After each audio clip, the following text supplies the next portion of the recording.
Now,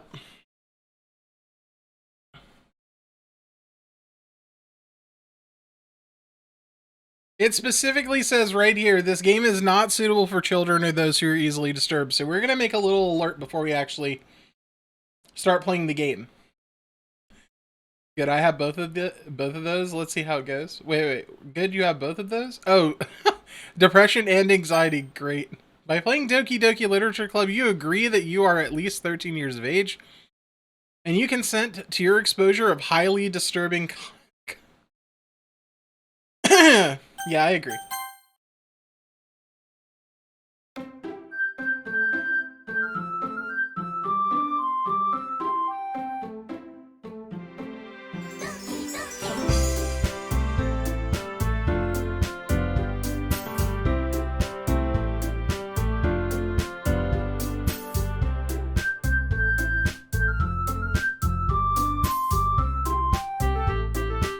Alright. This is really helping me get in the mood. It's really bringing me into the mindset of a...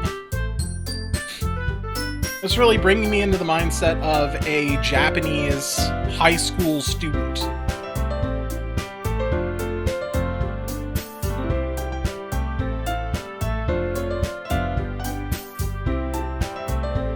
They are making sure you know it's bad, aren't they?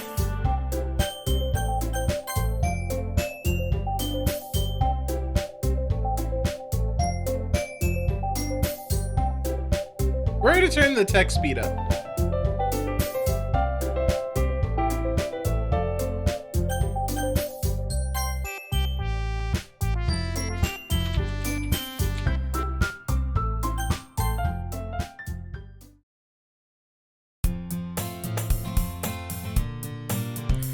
Hey! I see an annoying girl running towards me from the distance, waving her arms in the air like she's totally oblivious to any attention she might draw to herself. That girl is Sayori, my neighbor and good friend since we were children. You know, the kind of friend you'd never see yourself making today, but it just kind of works out because you've known each other for so long. We used to walk to school together on days like this. But starting around high school, she would oversleep more and more frequently, and I would get tired waiting for her. But if she's gonna chase after me like this, I almost feel better off running away. However, I just sigh and idle in front of the crosswalk and let Sayori catch up to me. Hi-ya! I overslept again! But I caught you this time! Maybe, but only because I decided to stop and wait for you. Eee! You say that like you were thinking about ignoring me.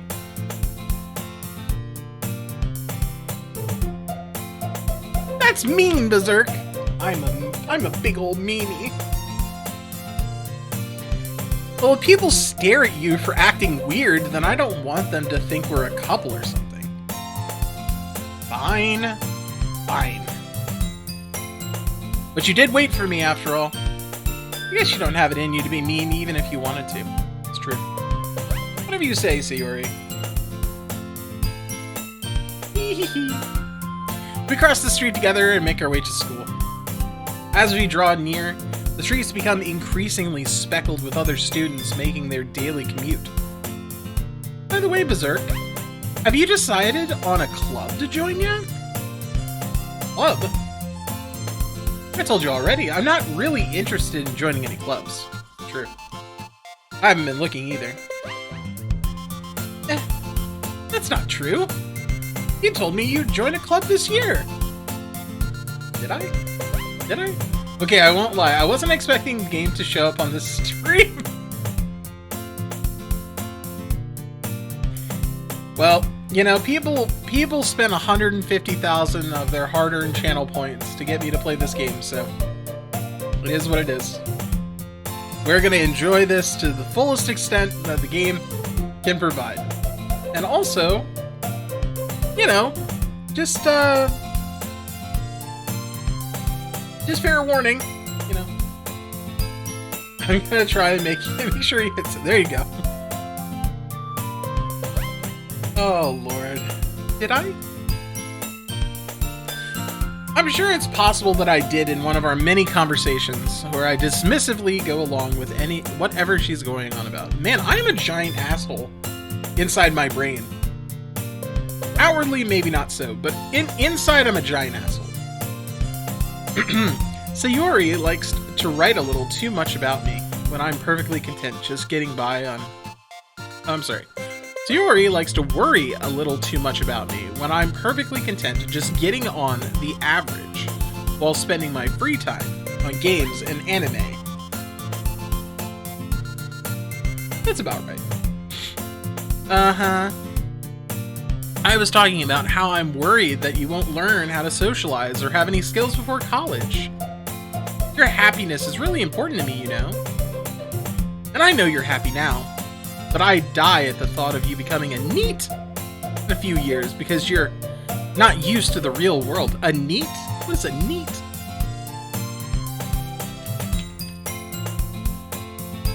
Not in education, employment, or training.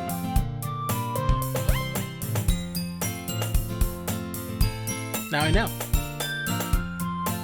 Now I know. You trust me, right? Don't make me keep worrying about you. Alright. Alright.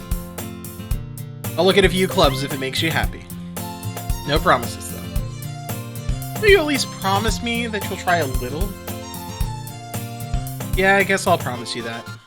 Yay! Yay! Why do I let myself get lectured by such a carefree girl? I don't know. More than that, I'm surprised to even let myself relent her. I guess seeing her worry so much about me makes me want to ease her mind at least a little bit, even if she does exaggerate everything inside her head. The school day is as ordinary as ever, and it's over before I know it. That was a quick school day. After I pack up my things, I stare blankly at the wall, looking for an ounce of motivation. That's not me. You did not have to motivate me to go home. Clubs. Sayori wants me to check out some clubs. I guess I have no choice but to start with the anime club. Hello? Sayori?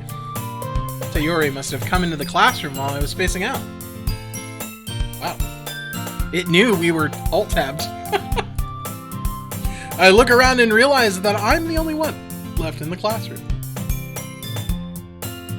I thought I'd catch you coming out of the classroom, but I saw you just sitting there and spacing out, so I came in. Honestly, you're even worse than me sometimes. I'm impressed.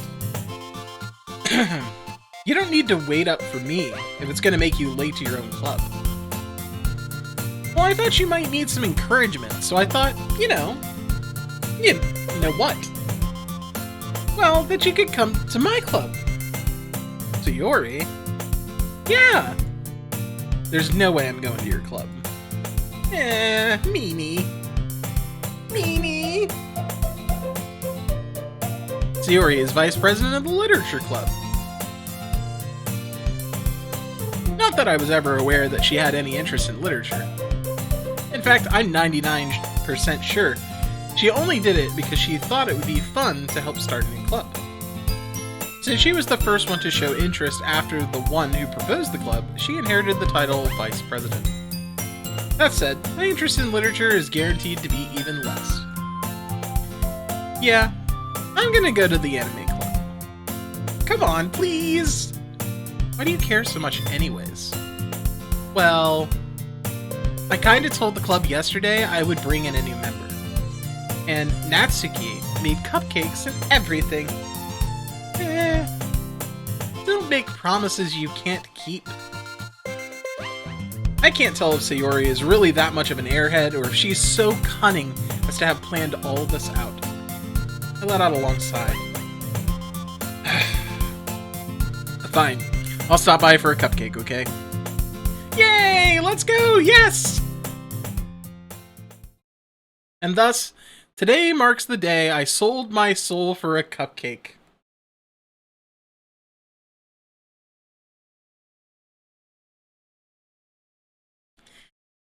I dejectedly follow Sayori across the school and upstairs, a section of the school I rarely visit, being generally used for third-year classes and activities.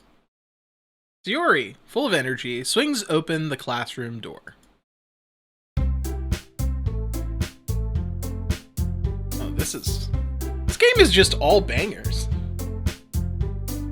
Can't believe this is free. This game is free. Sayori, everyone, a new member is here.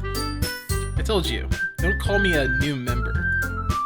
Eh? I glance around the room. Welcome to the Literature Club. It's a pleasure meeting you. Sayori always says nice things about you. Oh. Talks about me all the time, does she? Seriously, you brought a boy? Way to kill the atmosphere. Ah, Berserk. What a nice surprise. Welcome to the club. All words escape me in this situation. This club is full of incredibly cute girls! Henry Deaver, welcome on in. Hey man, long time no see. Hey Sword, how's the game going? So far I've done nothing in this game except for read everything. Well, hello girl 1 in your purple hair. Yes. Girl 1 with the purple hair, girl 2 with the pink hair, and girl 3 with the reddish, brownish hair. The oak hair, if you will. Welcome on in, guys. You guys paid 150,000 of your well-earned channel points to get me to play this game, so for the next 4 to 6 hours, we will be romancing these beautiful girls in the Literature Club.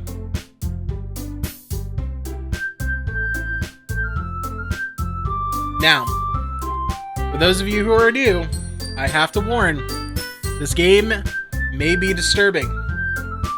I don't mean in the it's so cute it may be disturbing way.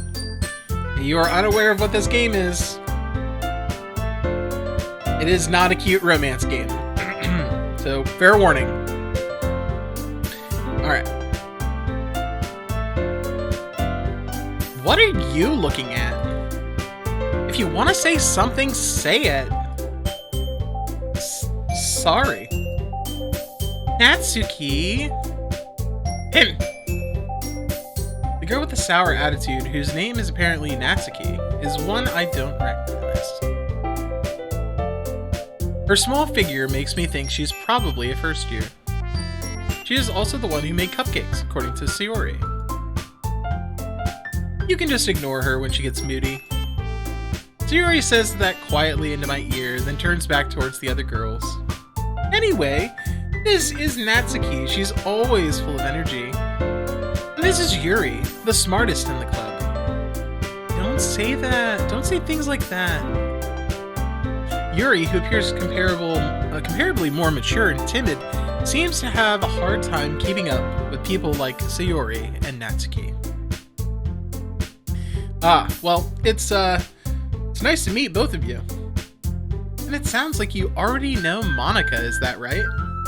That's right. It's great to see you again, Berserk. Okay. Monika smiles sweetly. We do know each other. Well, we rarely talked. But we were in the same class last year. Ah, okay. Yuri has your vote.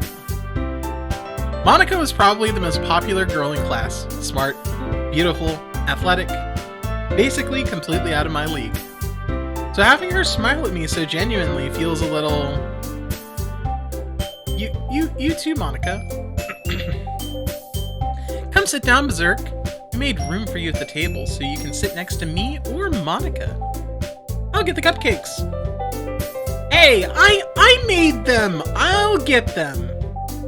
Sorry, I got a little too excited. And how about I make some tea as well? The girls have a few desks ranged to form a table. As Sayori mentioned, it's been widened so that there is one space next to Monika and one space next to Sayori. Natsuki and Yuri walk over to the corner of the room where Natsuki grabs a wrapped tray and Yuri opens the closet. Still feeling awkward, I take a seat next to Sayori. Natsuki proudly marches back to the table, tray in hand. Okay, are you ready? Ta-da! Ooh-wah! Natsuki lifts the foil off the tray to reveal a dozen white, fluffy cupcakes, decorated to look like little cats. The whiskers are drawn with icing, and little pieces of chocolate were used to make ears. So cute! I had no idea you were so good at baking, Natsuki. Well, you know. Just hurry and take one. Sayori grabs the first one, then Monika. I follow. It's delicious! Sayori talks with her mouth full and already managed to get icing on her face.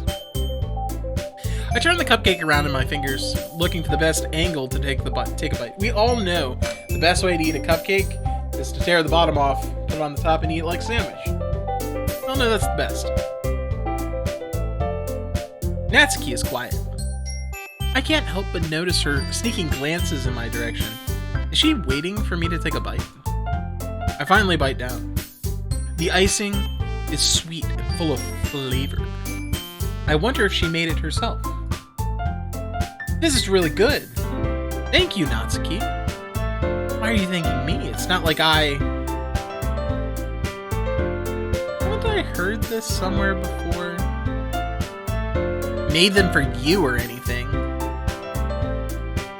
I thought you technically did. Sayori said, well, maybe. But not for, you know, you, dummy. Alright. I give up on Natsuki's weird logic and dismiss the conversation. Yuri returns to the table, carrying a tea set. She carefully places a teacup in front of each of us before setting down the teapot next to the cupcake tray. You keep a whole tea set in the classroom? Don't worry, the teachers gave us permission. After all, doesn't a hot cup of tea help you enjoy a good book? I guess. Hee. Don't let yourself get intimidated. Yuri's just trying to impress you. That's not...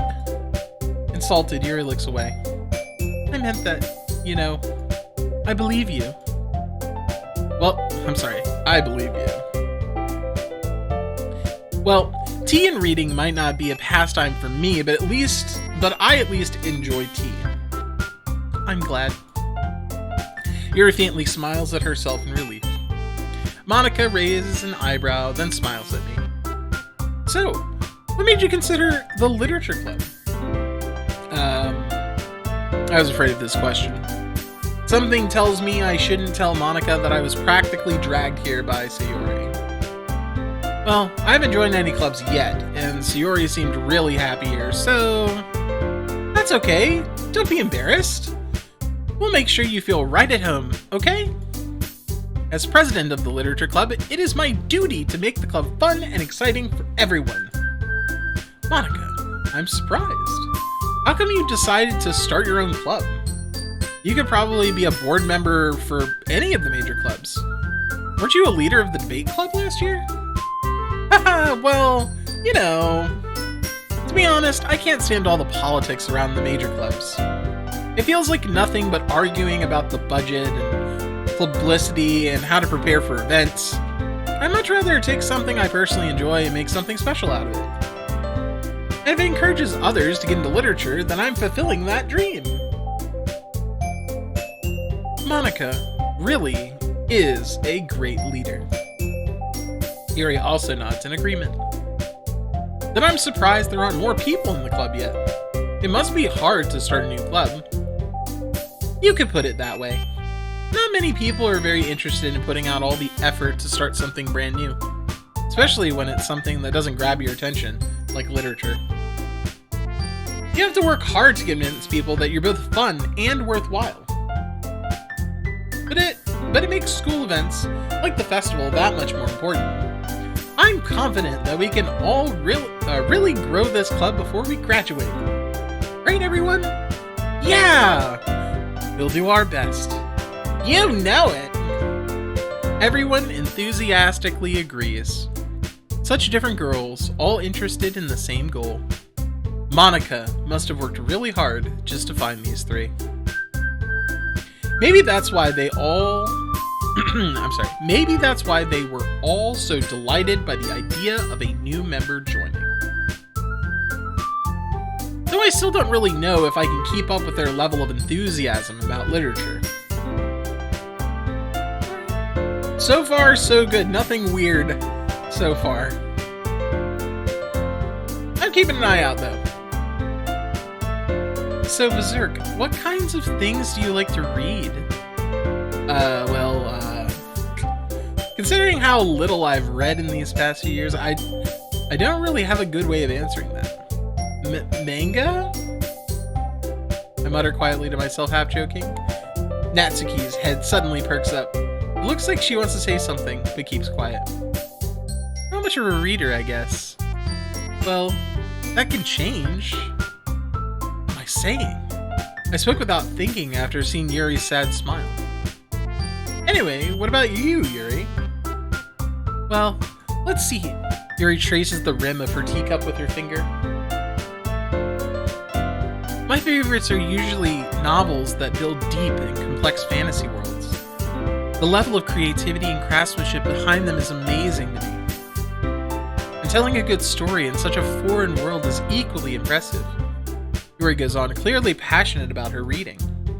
She seemed so reserved and timid since the moment I walked in, but it's obvious by the way her eyes light up that she finds her comfort in the world of books, not people. But you know, I like a lot of things. Stories with deep psychological elements usually immerse me as well. Isn't it amazing how a writer can so deliberately take advantage of your own lack of imagination to completely throw you for a loop? Anyways, I've been reading a lot of horror lately.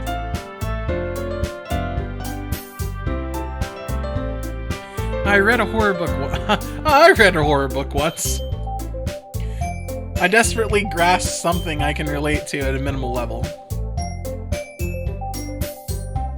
At this rate, Yuri might as well be having a conversation with a rock. Really? I wouldn't have expected that, Yuri.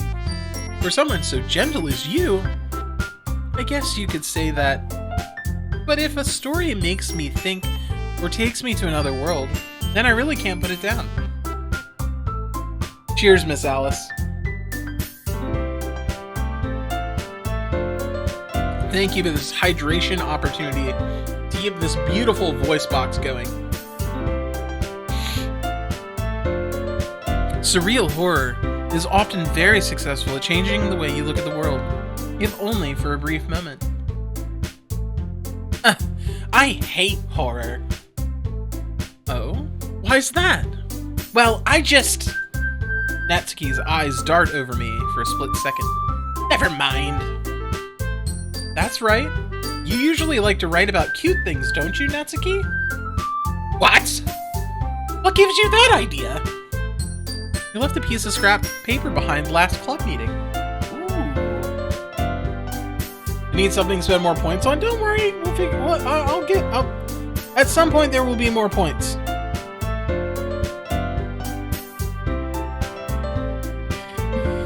Alright. It looked like you were working on a poem called Don't Say It Out Loud! And get that back! Fine.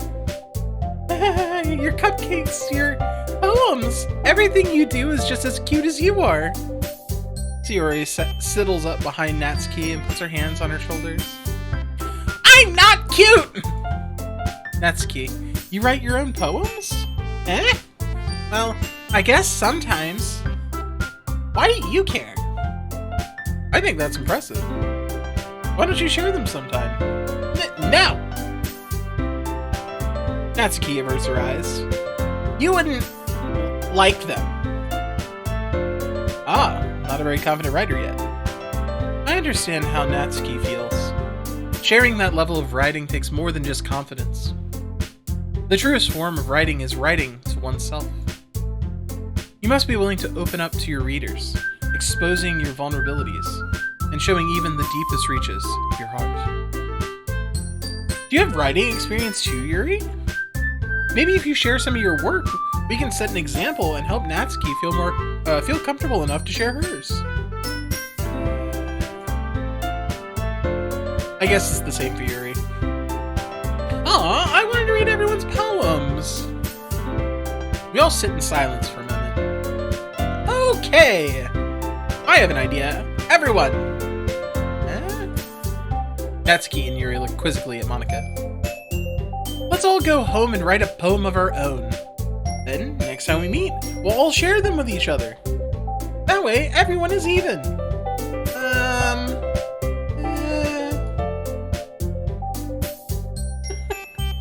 Infinite Snow, welcome on in. Yeah, let's do it! Plus, now that we have a new member, I think it will help us all get a little more comfortable with each other and strengthen the bond of the club. Isn't that right, Berserk? Monika smiles warmly at me once again. Hold on, there's still one problem. What's that? Now that we're back to the original topic of me joining the club, I've only come forth with what's been on my mind the entire time. I never said I would join this club. Sayori may have convinced me to stop by, but I never made any decision. I still have other clubs to look at, and I lose my train of thought. All four girls stare back at me with dejected eyes. But I'm sorry, I thought... Berserk... You... all... I'm defenseless against these girls. How am I supposed to make a clear-headed decision when it's like this? That is, if writing poems is the price I need to pay in order to spend every day with these beautiful girls. Right. Okay, I've decided then. I'll join the literature club. One by one, the girls' eyes light up. Yes! I'm so happy! Sayuri wraps her arms around me, jumping up and down. Hey! You really did scare me for a moment. If you really just came for the cupcakes, I'd be super pissed. And that makes it official! Welcome to the literature club! Thanks, I guess? Okay, everyone. I think with that, we can officially end today's meeting on a good note. Everyone remember tonight's assignment. Write a poem to bring to the next meeting, so we can all share! Monika looks over at me once more. Berserk, I look forward to seeing how you express yourself. Hee. Yeah. Can I really impress the class star, Monika, with my mediocre writing skills? I already feel the anxiety welling up inside me. Sure, it's just anxiety. Meanwhile, the girls continue to chit-chat as Yuri and Natsuki clean up their food. Hey, Berserk, since we're already here, do you want to walk home together? So get this, Dead by Daylight?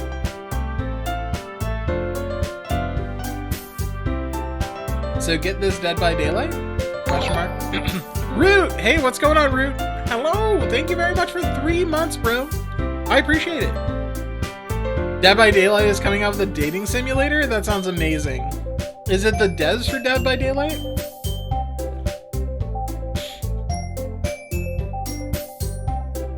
Root, thank you very much for 3 months.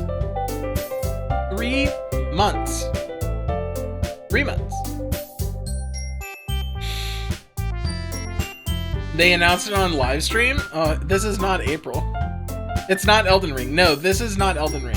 Dead by Daylight Dating Sim is gonna be all Pyramid Head thirst. Hey, I mean, you know, you can make horror monsters pretty sexy. What is this? What am I watching?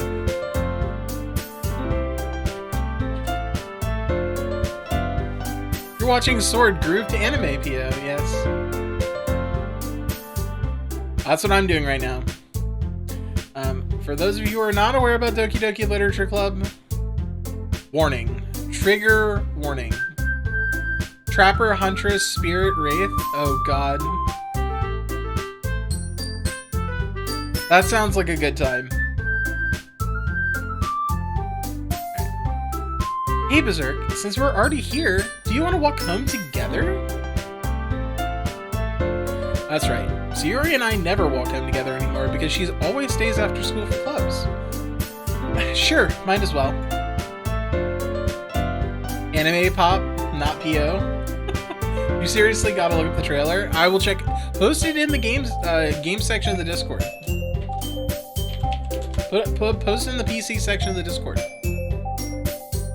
Yay!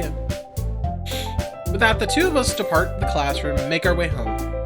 The whole way, my mind wanders back and forth between the four girls. Sayori, Natsuki, Yuri, and of course, Monika. Will I really be happy spending every day after school in a literature club? Perhaps I'll have the chance to grow closer to one of these girls. Perhaps. Alright. I'll just need to make the most of my circumstances, and I'm sure good fortune will find me. Oh, I'm sure. But I guess that starts with writing a poem tonight.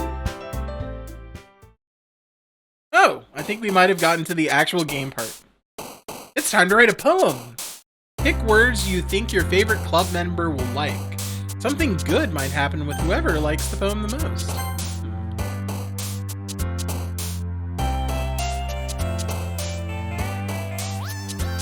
Interesting.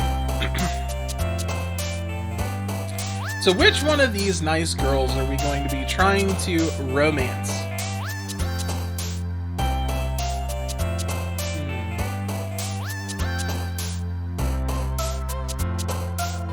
Infallible, sunset, jumpy, raindrops, joy, clumsy, music, mouse, anime, and cry.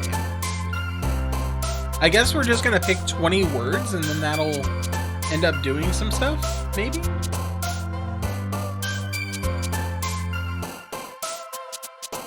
There's that warning. Thank you. Thank you, Streamlabs. Alright. Well, let's... Oh, can we go back? Can we save?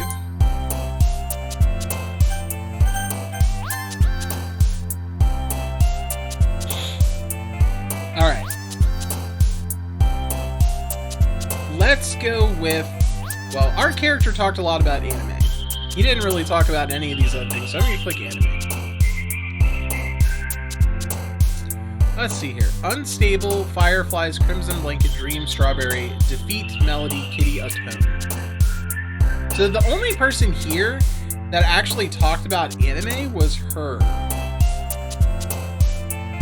Nice follow-up stream last week. Fuck Gundyr, yes. Support the stream with free subscriptions, link to Amazon Prime. Also, warning, this game is not suitable for children or those who are easily disturbed. Individuals suffering from anxiety and depression may not have a safe experience playing or watching this game. And then, fuck Gundyr. Alright, so, to go with the theme of the only person that really talked about anime, I'm gonna pick Kitty because she made Kitty cupcakes. What does Doki Doki actually mean? Let's go... Let's see here. Pure misfortune, beauty. Let's go with beauty. That's pretty safe, right?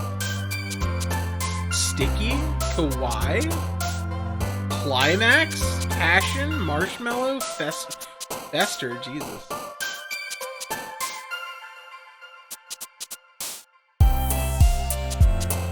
Posted official IGN trailer. Thank you. I will take a look at it after stream. Or after we're done with this game. I don't get what this game is about. It is about a guy, you, and 4 girls in an after-school club. Yes, that's exactly what this is about. This is a dating simulator. So I am going to high school with a bunch of high school anime girls. Determine the sound of a beating heart in Japanese sounds. Oh, is Doki Doki? Doki Doki. Okay. What are these words on this 420 page? It's a 420 page. So we're choosing the words that we plan on including in our poem that we're writing. So right now we're writing a poem about anime and beautifulness and cats. So why don't we go with kawaii? Because that seems like it might go with the other ones. Forgive of bliss, socks, vanilla, chocolate, headphones, suicide, unending, whirlwind, excitement. Vacation, childhood, sing essence, sweet imagination, awesome kiss, universe, Valentine.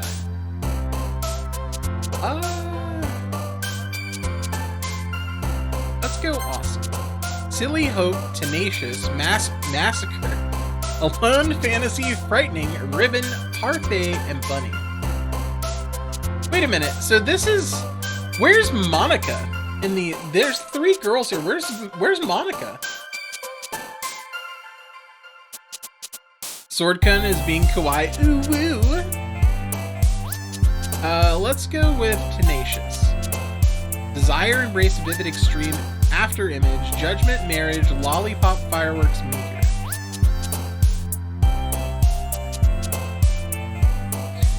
Let's go fireworks. Extraordinary, poof, vitality, electric, playground, melancholy, scars, unrequited, aura, rose. Let's go poof.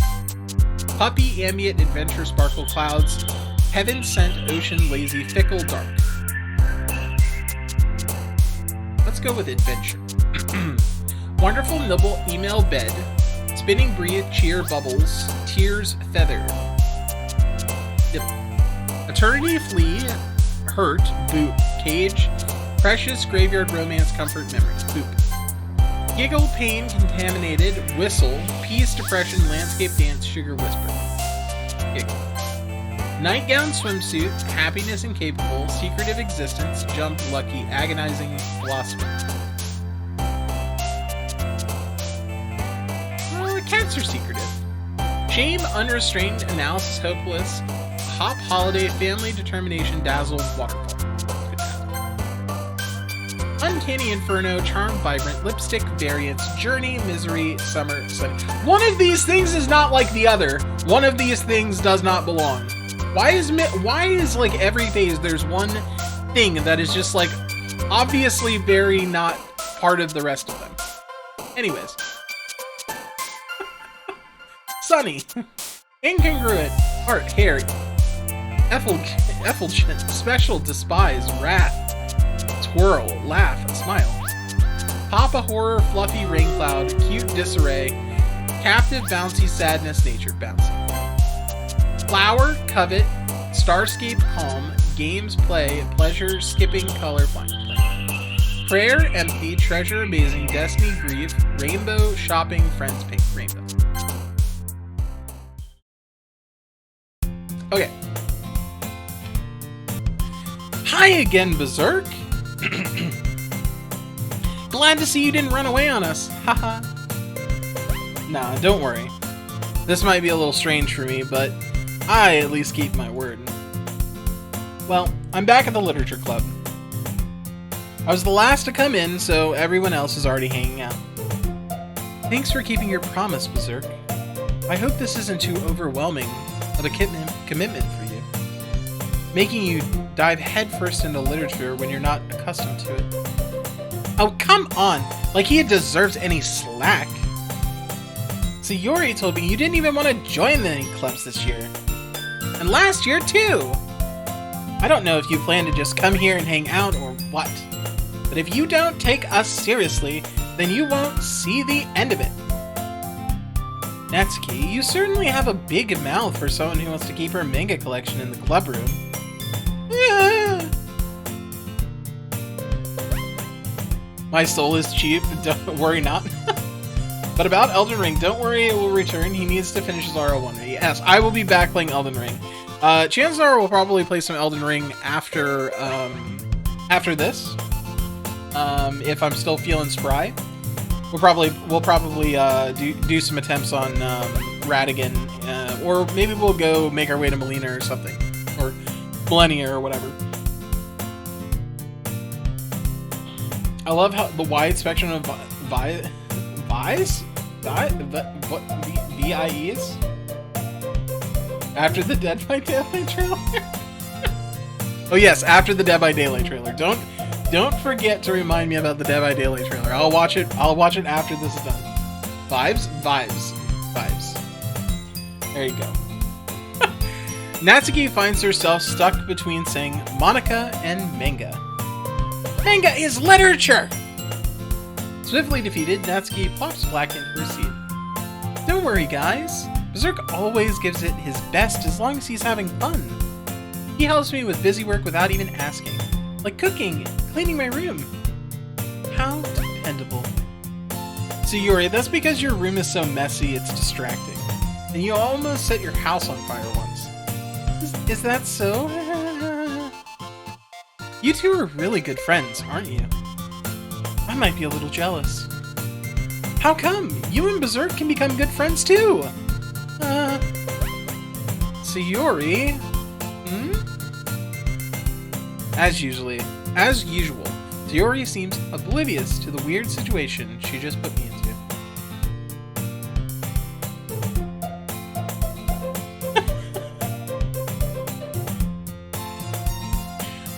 Oh, Yuri even brought you something today, you know? Wait, Sayuri? Eh? Me? Not really. Don't be shy. It's really nothing. What is it? Never mind. Sayori made it sound like a big deal when it's really not. What do I do? I'm sorry, Yuri. I wasn't thinking. I guess that means it's up to me to rescue this situation. Oh, that's me. That's there. I guess it's up to me to rescue this situation. Hey, don't worry about it. First of all, I wasn't expecting anything in the first place. So any nice gesture from you is a pleasant surprise. It'll make me happy no matter what. Is that so? Yeah, I won't make it a big deal if you don't want it to be. Alright. Well, here. Yuri reaches into her bag and pulls out a book. I didn't want you to feel left out, so I picked out a book I thought you might enjoy. It's a short read, so it should keep your attention, even if you don't usually read. And we could, you know, discuss it if you wanted. I'm currently waiting for the next chapter of One Punch Man. It's the only manga you've ever read. One Punch Man's very good. You should read that. You've been enjoying the show. Just make sure you start. So there's the manga, but there's also like the original One Punch Man, and the creator, I don't remember what his name is because I'm really bad with names. But he like hand drew it in crayon. It's like really bad art. So when you see the manga and stuff, like when you see Saitama and he's like very basically drawn, that's because pretty much the guy could draw circles, and that's really it. That's all he could do. So that's why he's bald and he doesn't have any hair or anything like that, is because his drawings are so crappy. Anyways. You bad with names? I'm bad with names. I'm a face person. I remember faces, I don't remember names.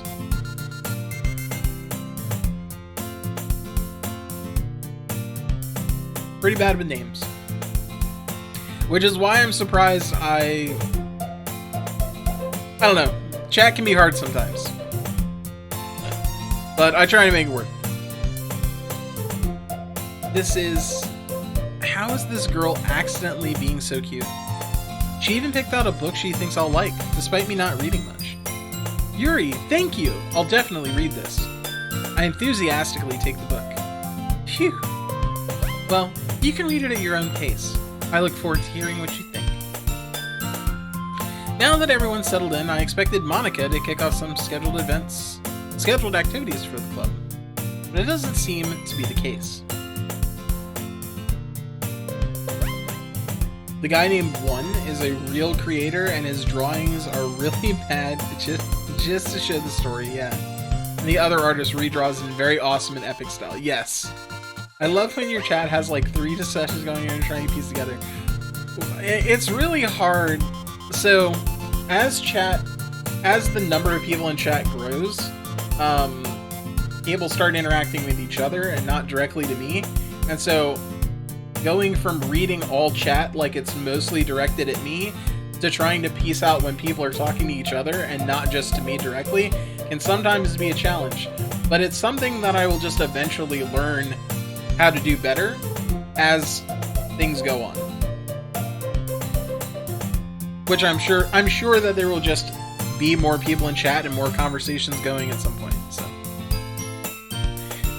Sayori and Monika are having a cheery conversation in the corner. Yuri's face is already buried in a book. I can't help but notice her intense expression, like she's waiting for this chance. Meanwhile, Natsuki is rummaging around the closet. Man, it looks like no one wants to be bothered today. I slump down in the nearest desk. How am I supposed to occupy myself with something literature related by myself like this? I guess I could always read some of the book Yuri gave me, but I'm feeling a little too tired to read. I could probably fall asleep right now. I close my eyes and end up listening in on Sayori's conversation with Monika. We're probably going to seem really lame compared to all the other clubs, though. Well, we can't give up. Our festival, the festival is our chance to show everyone what the literature club... Oh, I'm sorry. The festival is our chance to show everyone what literature is all about. The problem is the idea of a literature club sounds too dense and intellectual. But it's not like that at all, you know. We just need a way of showing that to everyone. Something that speaks to their creative minds. That doesn't solve the problem, though. Eh? What do you mean? Even if we come up with the most fun thing ever, nobody will come in the first place if it's a literature event. So it's more important to figure out how to get people to show up in the first place, you know? And after they come, we can do the thing to speak to their creative minds. What's this? Sayuri is taking this really seriously. It's rare to hear deliberating like this. Huh. That's a good point. In that case, do you think food will do the trick? What kind? Well, I guess we could... Cupcakes! Aha, good thinking. Natsuki would love to do that. Ah, you're right. Natsuki makes the best cupcakes. That works out perfectly. That wasn't why you suggested it. Cupcakes speak to my creative tummy. Cupcakes it is then. I'm hungry. Anyway, we still need to work out the details of the event itself. I find myself smiling. In the end, Sayuri is still her usual self.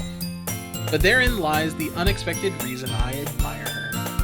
Unlike me, who has trouble finding any motivation at all, Sayuri can put her mind to things and make them come to life. I suppose that's why I end up letting her get on my case about it. I can't help but wonder what it would be like to see the world through her eyes.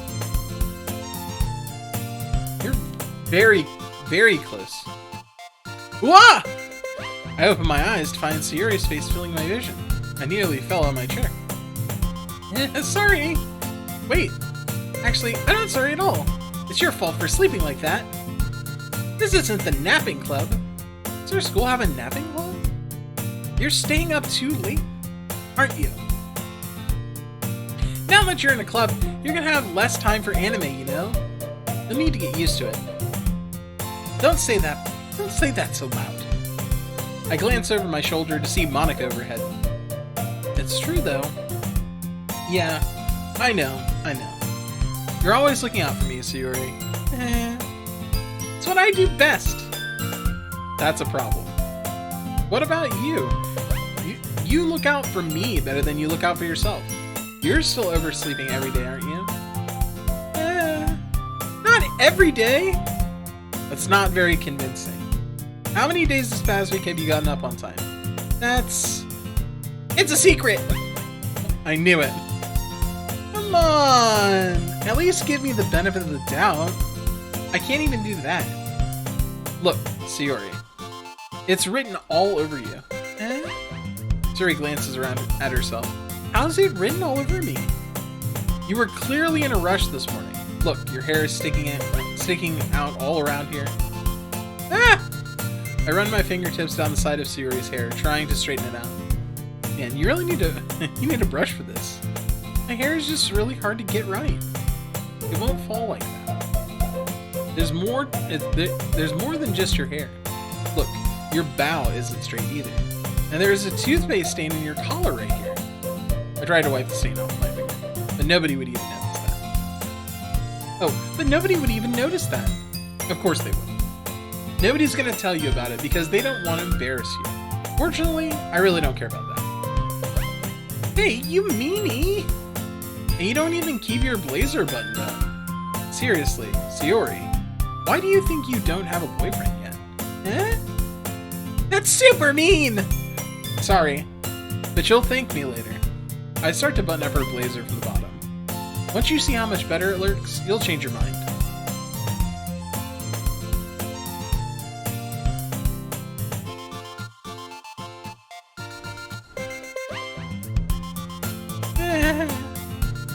This is so funny. What is? Well, I was just thinking how weird it is to have a friend who does these kinds of things. Eh? Don't say that. You'll make me feel weird about it, stupid. That's okay though. I'm happy we're like this. Aren't you? I guess. Hey, be careful. The button might come off. Why is this one so hard to close? I struggle to fully close the button near her chest. Does this thing even fit you properly? It did when I bought it. If you ever buttoned it, you would have noticed sooner than it doesn't fit you anymore. What are you smiling about? It means my boobs got bigger again. Don't say that out loud.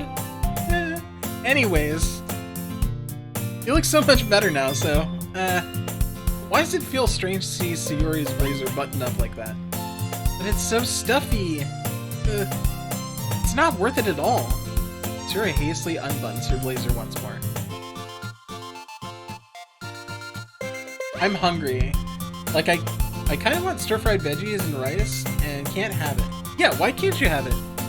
Learn how to make stir-fried veggies and rice. You have an autoimmune disease, and you're on a strict diet. I understand that. I can understand that. I can't have carbs right now, so that's why I had like tuna fish and cheese sticks for lunch, was because I can't have any kind of carbs or anything. I gotta make this figure go away. You're Vitamin Kitty 13, remember you? I do remember. I remember Vitamin Kitty 13. I didn't remember Infinite Snow? Infinite Snow. I know it's Infinite Snow, but it's Infinite Snow? Sorry, I don't know you changed your name, so thank you for letting me know that you're a Vitamin Kitty.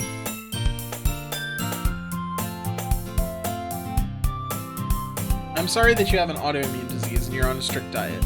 It always sucks not being able to eat what you want. Even if you have stuff that's, like, good. It was a hand tremor typo? Oh no. That's okay. You tremor on tremor? Oh, I'm sorry. I'm sorry about that. That sucks. It sucks having a bunch of medical problems that you can't really easily do anything about. I dealt with that with my family for a long time. My dad was very, very sick as I was growing up, so I understand that there's just like a lot of things that are outside of your control, and you just kind of have to try and make the best of it. For real, yeah.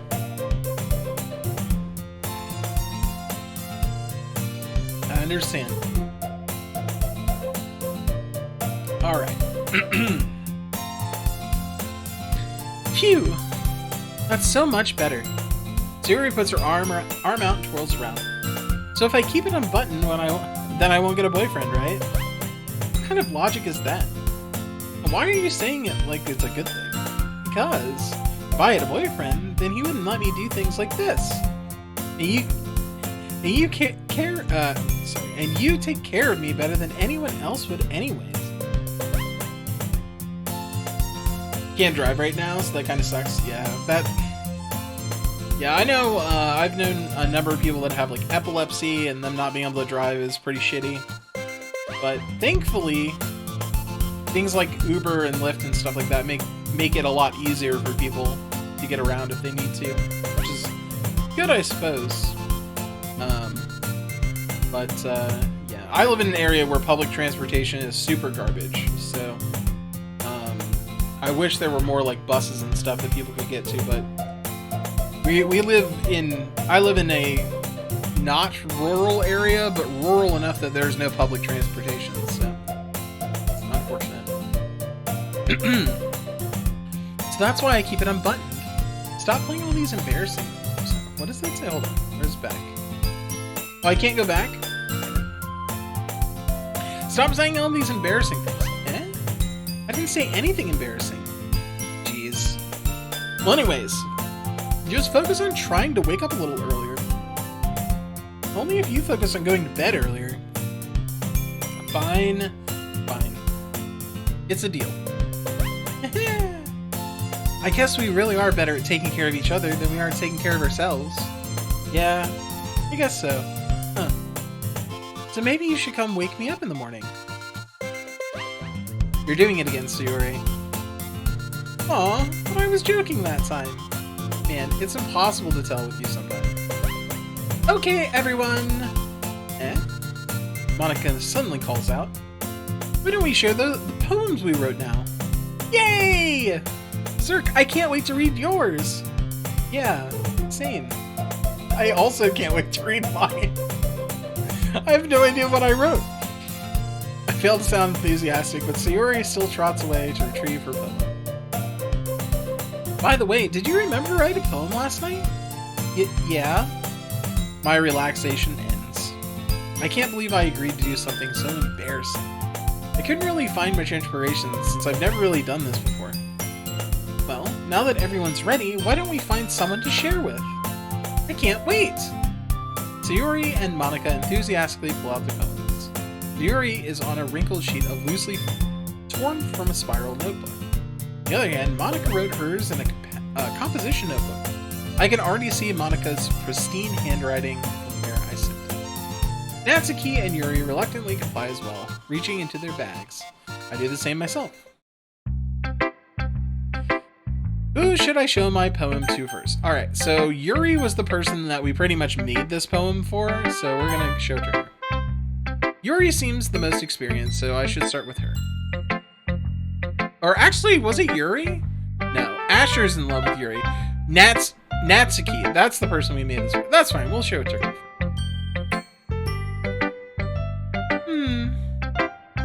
Yuri stares at the poem.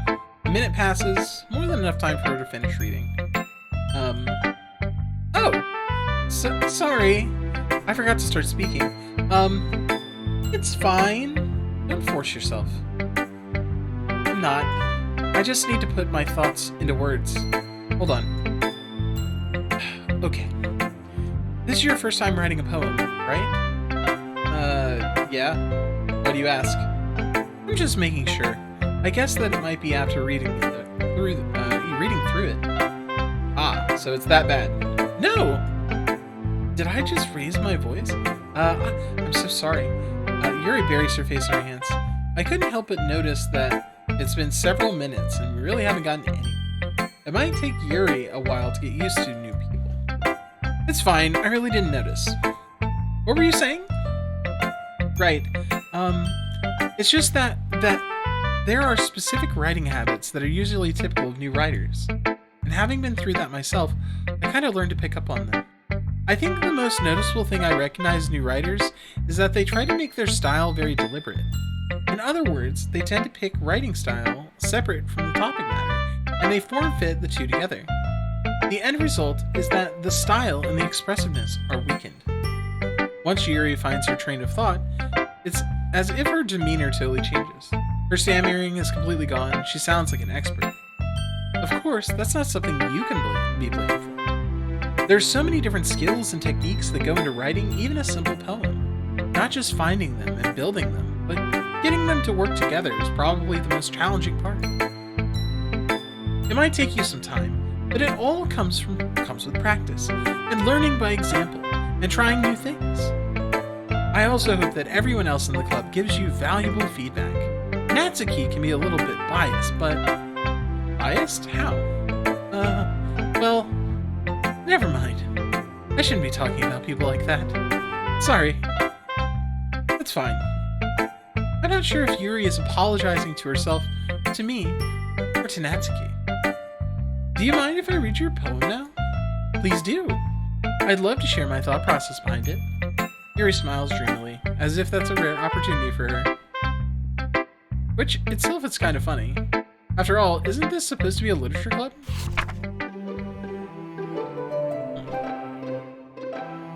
Ghost under the light. The tendrils of my hair illuminate beneath the amber glow. Bathing. It must be this one. The last remaining streetlight to have withstood the test of time. The last yet to be replaced by the sickening blue-green hue of the future. I bathe, calm, breathing air of the present, living in the past. The light flickers. I flicker back.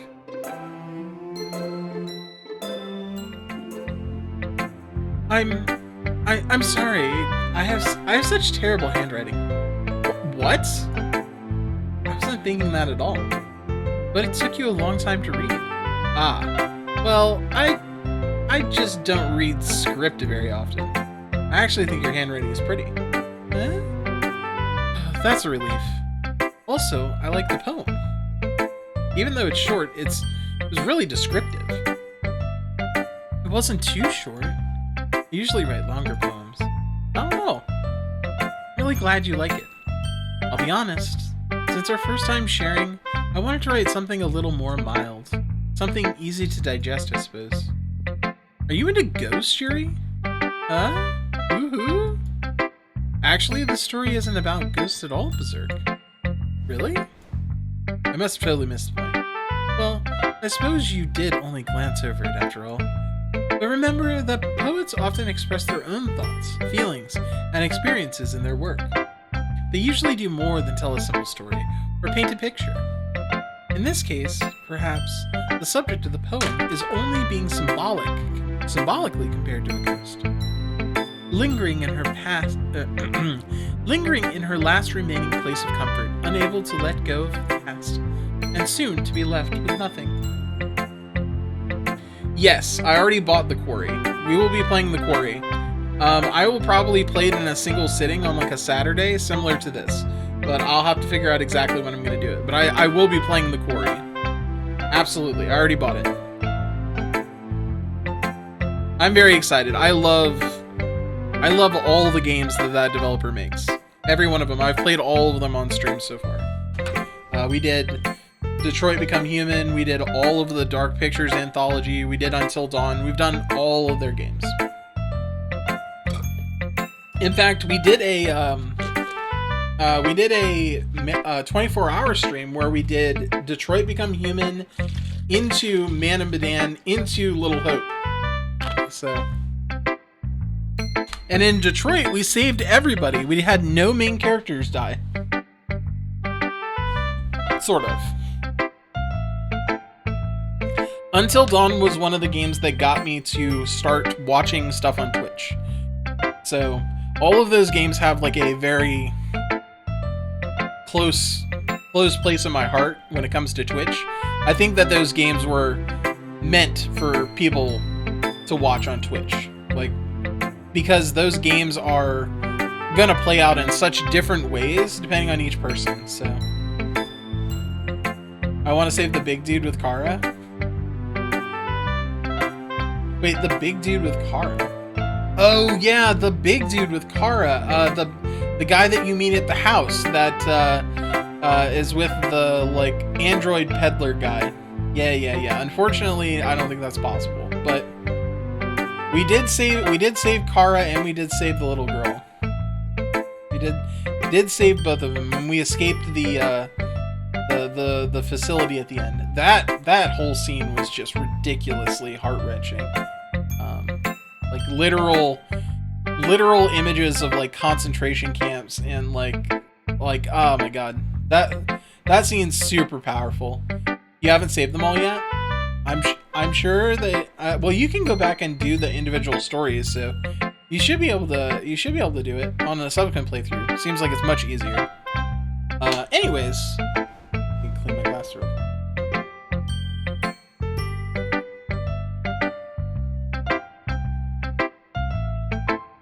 Alright, perfect.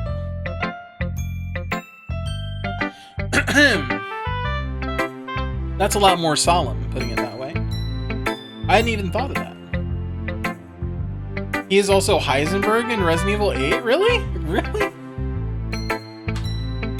Got the ending where the creator did the interview? Interesting. Huh. He's also Heisenberg from Resident Evil 8. Interesting. Huh. There's a meme about Heisenberg being Nicolas Cage, and I will never disprove that. I think that character's amazing. That's impressive. It's nothing, really. Well, it makes me happy that you think that. Just remember that it won't be long before you pick up these things too. Yeah, maybe you're right. I guess I'll have to keep trying. I'm counting on you. Who should I show my poem to next? Natsuki, that's the person who we wanted to.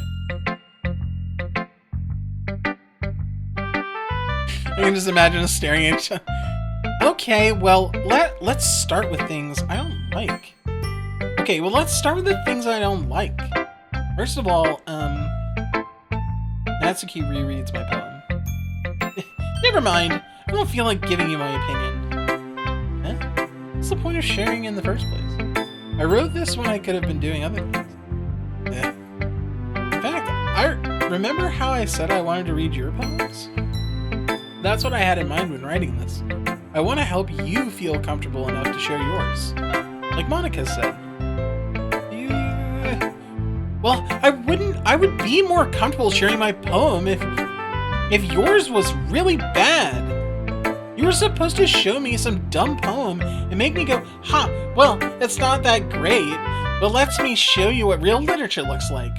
And you went and ruined it. I hope you're happy. So, in other words, you're saying you liked it? Natsuki's retort gets caught in her throat. You're so... You don't understand anything, do you? I already told you that. You don't have to go announcing it to the world like you're all self-important. Pretty sure you never actually said that. I say that mostly to myself. Natsuki must really hate me or something. I can't figure out if it's a win or a loss that she liked my poem. In any case, you still need to show me yours, right? I showed you mine. Now show me yours. Fine, I guess. Only because Monika will make me if I don't.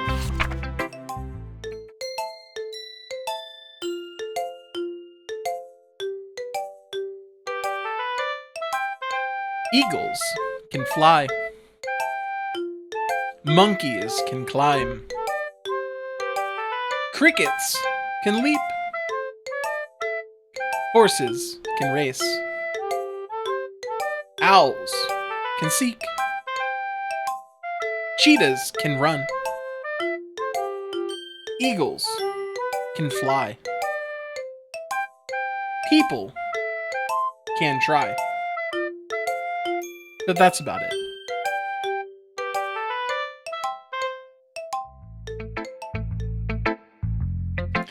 Yeah. I told you you weren't gonna like it. I like it. What?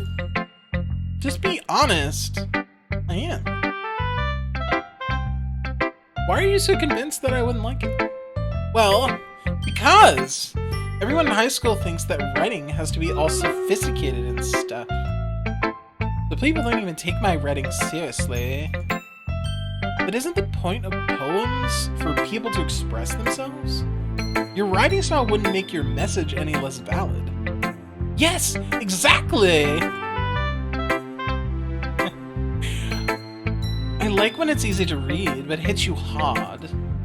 Like in this poem. Seeing everyone around you do great things can be really disheartening. So I decided to write about this. Yeah, I understand. The other nice thing about simple writing is that it puts more weight on the wordplay. Like I set up for a rhyme at the end, but then made it fall flat on purpose. It helps bring out the feeling in the last line. So you did. I guess more went into it than I realized. That's what it means to be like a pro. I'm glad you learned something. I didn't expect that from the youngest one. Yeah, did you? Yeah, I guess not. Decided to humor her with that last comment. I don't really care how old everyone is. Even if Natsuki is feeling proud, then I wouldn't take that away from her. I said we were going to talk to Sayori. Oh my goodness. This is so good, Berserk. Huh? I love it. I had no idea you were such a good writer. Sayori, you must be seriously overreacting. I'm not a good writer at all. I honestly have no idea what I'm doing. You get an army. Yes, you get an army. I do. You guys give me an army. That is true. Maybe. That's why. Because I have no idea what I like either. Jeez. Yours opinion was way more constructive. Are you sure you don't like it just because I wrote it? Eh? Well, I'm sure that's part of it. I think I understand you better than a lot of other people. So when I read your poem, it's not just a poem. It's a Berserk poem. And that makes me feel extra special. Like I can feel your feelings in it. Sayori hugs the sheet against her chest. You're so weird, Sayori. I'm really happy just that you wrote one. It just reminds me of how you're really a part of the club now. Not to mention the fact that I'm standing in front of you in the club room. Well, of course. I'm not really into it yet, but it doesn't mean I'll break my promise. See? It's like I said before, Berserk. Deep down, you're not selfish at all, are you? Oh, you're not selfish at all, you know. Trying new things like this for other people, that's something only really good people do. Thanks, Sayori.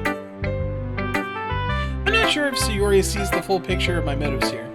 And again, I can't deny that she's part of the reason I joined. Knowing how much this means to her and all.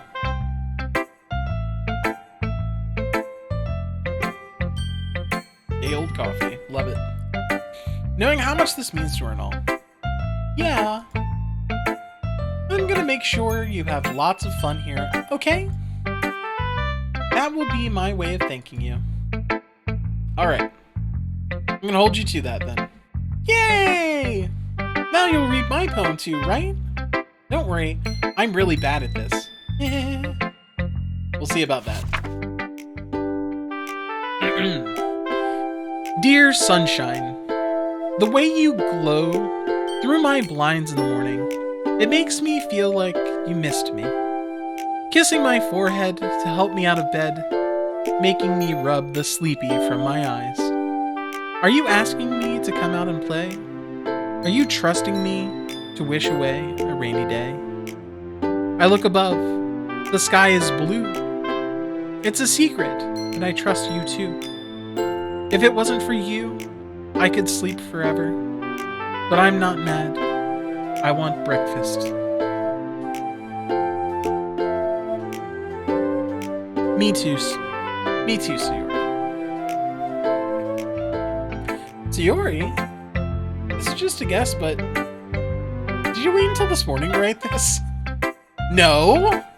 Just a little bit. You can't answer just a little bit to a yes or no question. I forgot to do it last night. Well, at least that makes me feel a little bit better about myself. Don't be mean. I still tried my best. Yeah. I didn't mean to say that it was a bad poem. It came out nice, or how should I put it? It sounds just like you. Really? Yeah. Especially the last line. I made eggs and toast! Even though you were late to school. It's bad to skip breakfast. I get all cranky. Well, I guess there's no point in arguing. Anyway, thanks for showing me. This was so much fun! Monika's the best! Ah, yeah. But next time, I won't forget. And I'm gonna write the best poem ever! Well, I guess I'll look forward to it. Alright, Monika. Hi, Berserk. Having a good time so far? Yeah. Good. Glad to hear it. By the way, since you're new and everything, if you ever have any suggestions for the club, like new activities or things we could do better, I'm always listening. Don't be afraid to bring things up, okay? Alright, I'll keep that in mind. Of course, I'll be afraid to bring things up. I'm much better off just going with the flow until I'm more settled in. Anyway, want to share your poem with me? It's kind of embarrassing, but I guess I have to. Hahaha, don't worry, Berserk. We're all a little embarrassed today, you know? But it's that sort of barrier that we all learn to get past soon. We'll all learn to get past soon. Yeah, that's true. I hand Monika my poem. I like this one! It makes me think of something Sayori would like. Is that so? You and Sayori are really good friends, right? I wouldn't be surprised if you had those sorts of things in common. Well, we may be good friends, but Yuri and I actually are really different.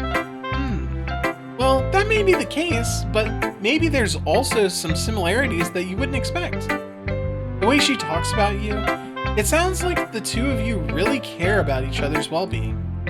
Even if you show it in different ways, it ends up being more similar than you'd think. So I think that's the kind of vibe I get when reading your poem. You sure you're not reading into it too much? I could be. Oh gosh, I sound like Yuri. But in any case, Sayori's writing has kind of a gentle feel to it. I can tell that she likes exploring with emotions, like happiness and sadness. Who knew that someone so happy would enjoy sad things too? Yeah, that's totally unexpected.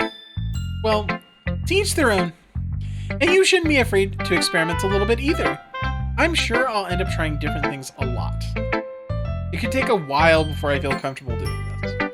That's okay. I'd love to see you try new things. That's the best way to find the kind of style that suits you. Everyone else might be a little bit biased towards their own kinds of styles. But I'll always help you find what suits you the most.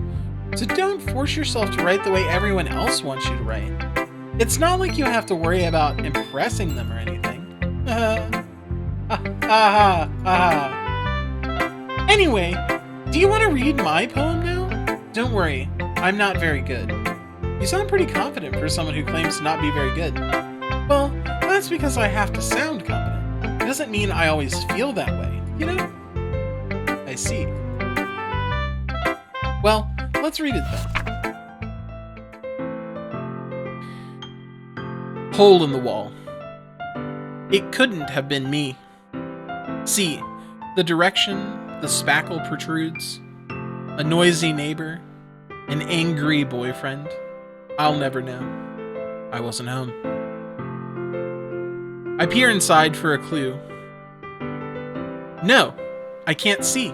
I reel, blind, like a film left out in the sun. But it's too late. My retinas, already scorched with a permanent copy of the meaningless image. It's just a little hole. It wasn't too bright. It was too deep, stretching forever into everything. A hole of infinite choices. I realize now that I wasn't looking in, I was looking out. And he, on the other side, was looking in.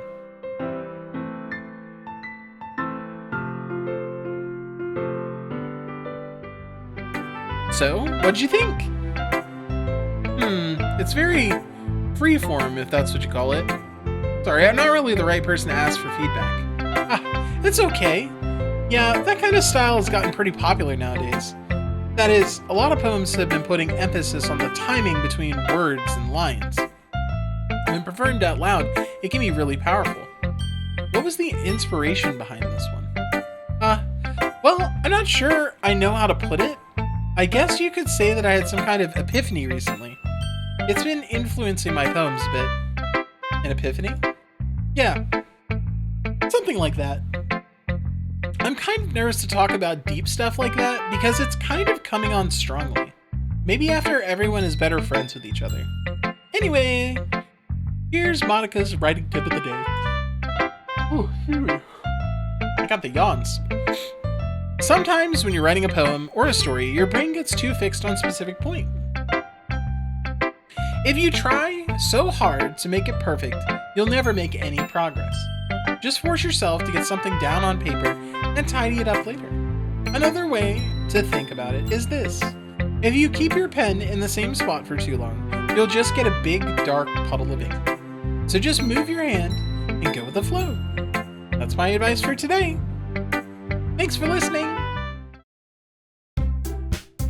Phew. I guess that's everyone. I glance around the room. That was a little more stressful than I anticipated. It's as if everyone is judging me for my mediocre writing abilities. Even if they're just being nice, there's no way my poem can stand up to theirs. This is a literature club, after all. I sighed.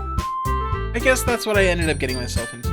Across the room, Sayori and Monika are happily chatting. My eyes land on Yuri and Natsuki. They gingerly exchange sheets of paper, sharing their respective poems. As they read in tandem, I watch each of their expressions change. Natsuki's eyebrows furrow in frustration. Meanwhile, Yuri smiles sadly. What's with this language? Huh? Did you say something? Oh, it's nothing. Natsuki dismissively returns the poem to the desk with one hand. I guess you could say it's fancy. Thanks. Yours is cute. Cute? Did you completely miss the symbolism or something? It's clearly about feelings of giving up. How can that be cute? I know that. I just meant the language, I guess. I was trying to say something nice. Eh? You mean you had to try that hard to come up with something nice to say? Thanks. It really didn't come out that nice at all. Well, I do have a couple of suggestions. If I was looking for suggestions, I would have asked someone who actually liked it. Which people did, by the way. Sayori liked it. And Berserk did too. So based on that, I'll gladly give you some suggestions of my own. First of all, excuse me. I appreciate the offer, but I've spent a long time establishing my writing style. I don't expect it to change anytime soon, unless of course I come across something particularly inspiring, which I haven't yet. Yeah, and Berserk liked my poem too, you know? He even told me he was impressed by it. Natsuki suddenly stands up. Oh? I didn't realize you were so invested in trying to impress our new member, Yuri. Huh? That's not what you're just... Yuri stands up as well. Maybe you're just jealous that Berserk appreciates my advice more than he appreciates yours. Huh? And how do you know he didn't appreciate my advice more? Are you that full of yourself? No. If I was full of myself, I would deliberately go out of my way to make everything I do overly cutesy. Is everyone okay?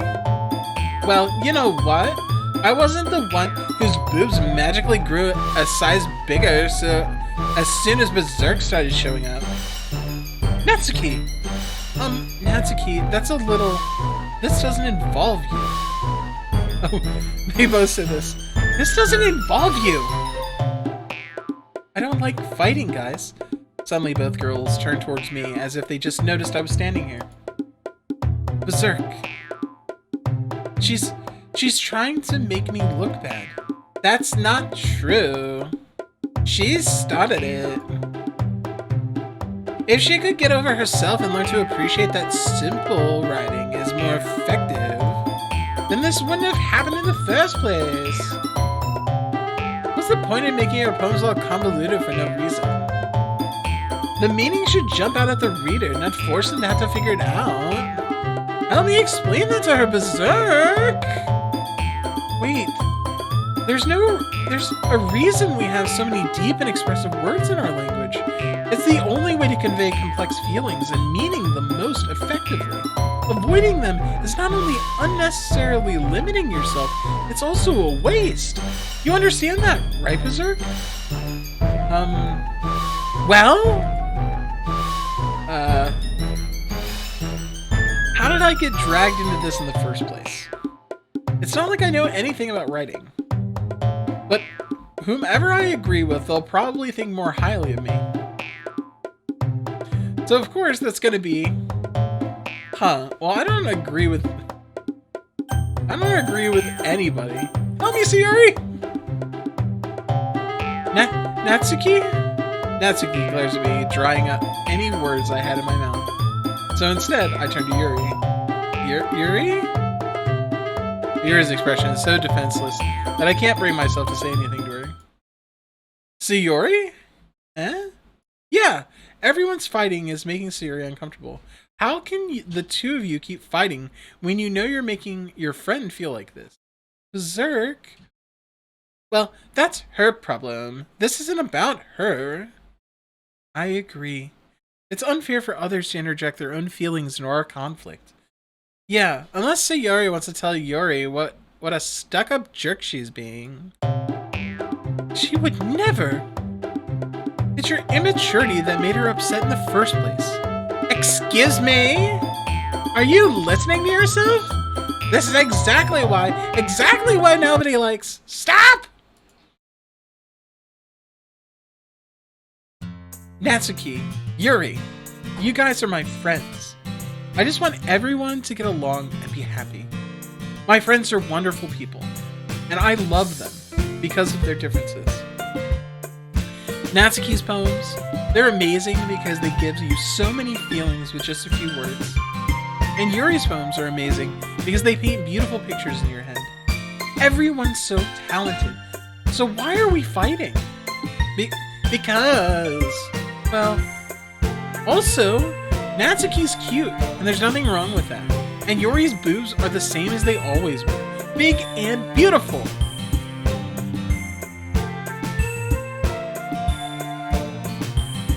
Sayori stands triumphantly.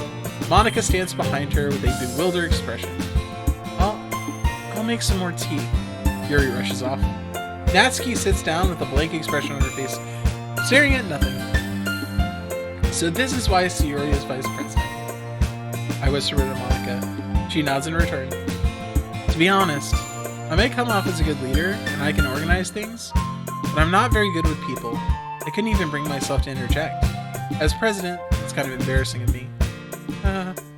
Nah, it's not like I can blame you. I wasn't able to say anything either. Well, I guess that just means Sayori is amazing in her own ways, isn't she? You could say that. She might be an airhead, but sometimes it's weirdly suspicious that she knows exactly what she's doing. I see. Take good care of her, okay?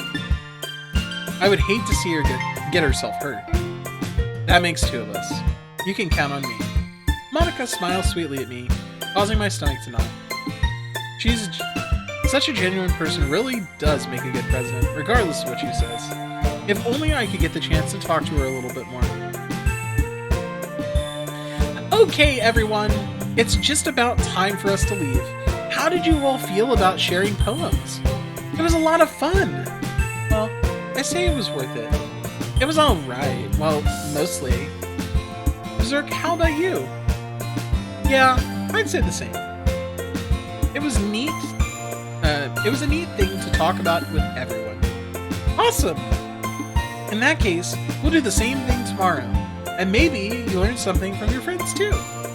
So your poems will turn out even better. I think to myself. I did learn a little more about the kinds of poems everyone likes. With any luck, that means I can at least do a better job impressing those I want to impress. I nod to myself with newfound determination. Berserk! Ready to walk home? Sure, let's go. Hee-hee! Sayori beams at me. It truly has been a while since Sayori and I spent this much time together. I can't really say I'm not enjoying it either. Sayori! What happened earlier? What do you mean? You know, between Yuri and Natsuki. Does that kind of thing happen often? No. That's really the first time I've seen them fighting like that. I promise they're both wonderful people. You don't hate them, do you? No, I don't hate them. I just wanted your opinion, that's all. I can see why they'd make good friends with you. Phew. You know, Berserk, it's nice that I get to spend time with you in the club. but I think seeing you get along with everyone is what makes me the happiest. And I think everyone really likes you too. That's me. Every day is going to be so much fun. Sigh. It looks like Sayori still haven't caught onto the kind of situation I'm in. Sure, being friends with everyone is nice, but we really need to stop there? We'll just have to see what the future holds, Sayori. I pat Sayori on the shoulder. I said that more to myself than to her, but it's easy to use Sayori as an internal monologue sometimes. Okay, yay! Yeah, let's do this! Alright.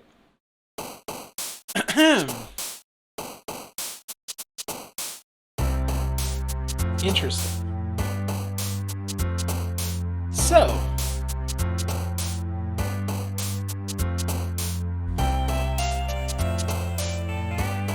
this seems like a lot of the same words, just mixed up differently. Okay.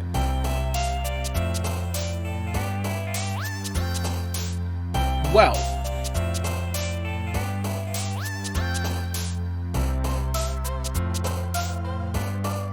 Alright, let's start with Tenacious. And I don't know. I don't understand. I don't understand where these go. Maybe there's not anything at all about them?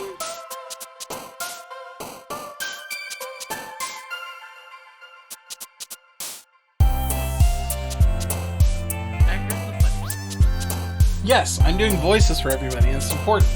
When you're narrating 4 characters, it's important to have inflections. Yes. Alright, Precious?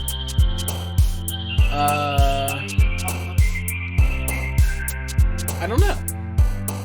Friends? Bunny? Laugh.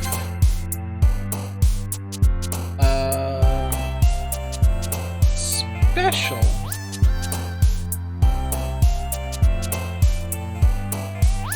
Wonderful.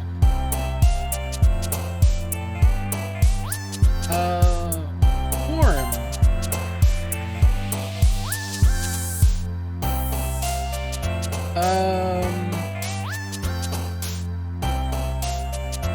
Dance.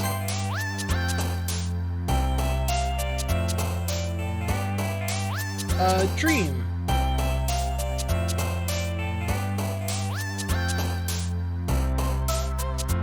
Anxiety?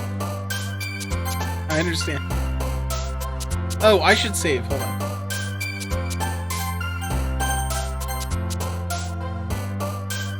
You were late. It's okay. Heaven sent. I'm just picking sweet things.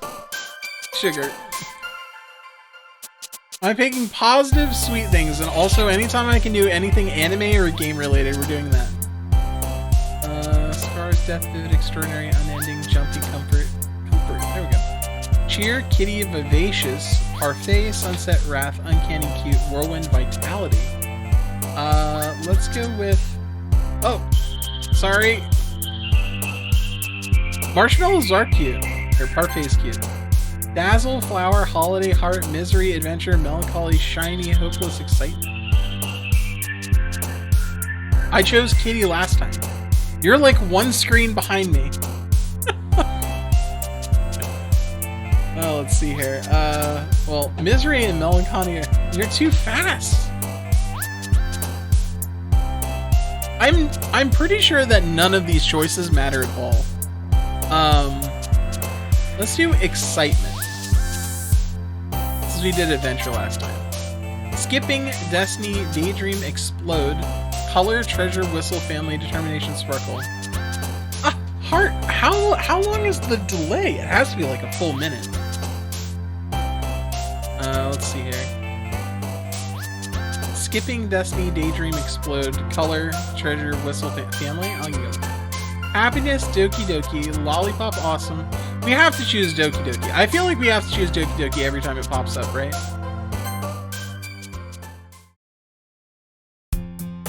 Oh yeah, mobile's awful when it comes to that. Another day passes, and it's time for the club meeting already. I've gotten a little more comfortable here over the past couple days. Entering the club room, the usual scene greets me. Hi, Berserk. Yo, Sayuri. Looks like you're in a good mood today. I'm just still not used to you being in the club, that's all. I fixed it from being almost 2 minutes down to like 30 seconds, but it still doesn't help. I'm sorry. I see. That's a pretty simple thing to get you in a good mood. But I guess it's always the simple things with you. Anyways, speaking of which, I'm kind of hungry. Will you come with me to buy a snack? No thanks. That's not like you at all. I have my reasons. Why don't we take a look at your purse, Sayori? Why that all of a sudden? No reason, really. I just wanted to look at it. Here, so you choose your coin first. She fumbles with the latch and gets it open. Then she turns it upside down and lets the contents spill into the desk. Only 2 small coins falls out. Ah, I knew it. I can see right through you, Sayuri. That's not fair. How did you even know? It's simple. If you had enough money in the first place, you would have bought a snack before coming to the club room. So either you're not hungry and want an excuse to take a walk, or you plan to conveniently forget that you spent all your money so that I would lend you some. But there's one more thing. You're always hungry. And also, that only leaves the one option. I give up. Don't make me feel guilty. If you feel guilty, that means you deserve to feel guilty. Aha! Yuri suddenly giggles. I didn't notice that she was listening in. Her face is in her book, as always. I wasn't listening or anything. It was just something in my book. Yuri! Tell Berserk to let me borrow some money. Don't get me involved like that, Sayuri. Besides, you should only buy what you can responsibly afford. And frankly, after pulling a mischievous little stunt like that, your suffering is fair enough for retribution. I didn't mean that. I got too absorbed in my book. I really like it when you speak your mind, Yuri. It doesn't happen much, but it's a fun side of you. There's no way you think that. You were right, though. I did something bad, and now I have to accept the retribution. That! Still coming from you, Sayori.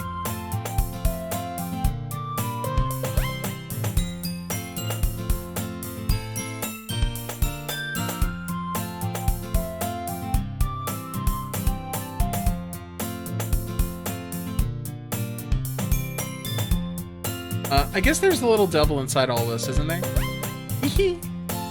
Don't let her fool you. Sayuri knows exactly what she's doing. After all, she told you guys she was bringing me to the club before she even told me. But you wouldn't have come if there weren't cupcakes. So I had to trick Natsuki into making them. Come on, give me more credit than that, Sayuri. Wow! Wait, what? Yeah! Out of nowhere, someone smacks Yuri in the face and tumbles on- Wait. Out of nowhere, something smacks Yuri in the face and tumbles onto the desk? Ow! What was... A cookie! Sure enough, it's a giant cookie wrapped in plastic. Sayori glances around. Is this a miracle? It's because I paid my restitution. Retribution. Actually, that one almost worked. Aha! I was just gonna give it to you, but then I heard you blab about the cupcakes. It was totally worth seeing your reaction, though. Aha! Natsuki! That's so nice of you! I'm so happy. Sayuri hugs the cookie. Jeez, just eat it. Sayuri rapidly tears open the wrapper and takes a big bite. So good! Sayuri suddenly clasps her hands over her mouth. I bit my tongue! You're going through a lot over just one cookie. Natsuki takes a bite of her own cookie. Ah, yours looks really good too, Natsuki. Can I try it? Jeez. Beggars can't be choosers. Did you miss the disturbing content? No, you didn't miss it. But yours is chocolate. Yeah, why do you think I gave you that one? Fine. Still, I'm really happy that you shared this one with me. Sayuri gets out of her seat and goes behind Natsuki, then wraps her arms around her. Aw, jeez. I get it. Cookie still in hand, Natsuki reaches up to nudge Sayuri off of her. Oh! Sayuri suddenly leans down and takes a bite out of Natsuki's cookie. Hey! Did you seriously just do that? Mouthful, Sayuri trots away to safety. She just literally stole a bite of cookie. Yuri and I laugh as well. Jeez, you're such a kid sometimes. Monika, can you tell Sayori? Natsuki glasses around. Monika isn't in the club room. Where's Monika anyway? Good question. Have any of you heard about her being late today? Not me. Yeah, I haven't either. Thank you very much for the hydrate. Cheers.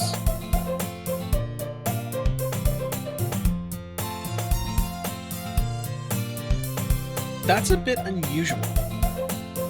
I hope she's okay. Of course she's okay. Eric Police, thank you very much for the follow. I appreciate that. Welcome on in. She probably just had to do... she probably just had something to do today. She's pretty popular after all. You don't think she has a... I wouldn't be surprised. She's probably more desirable than all of us combined. That's true. Excuse me?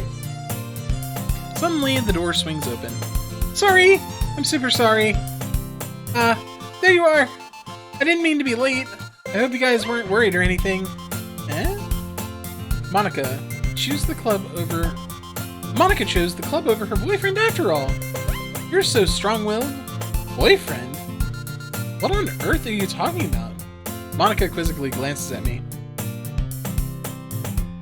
I had to dismantle the bathroom because my eldest decided to dump crap from the guinea pigs down the drain. Oh no, that's awful. I'm sorry to hear that. Never mind that.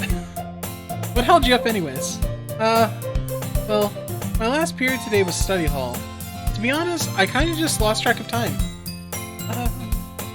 That makes no sense, though. You would have heard the bell ring at least.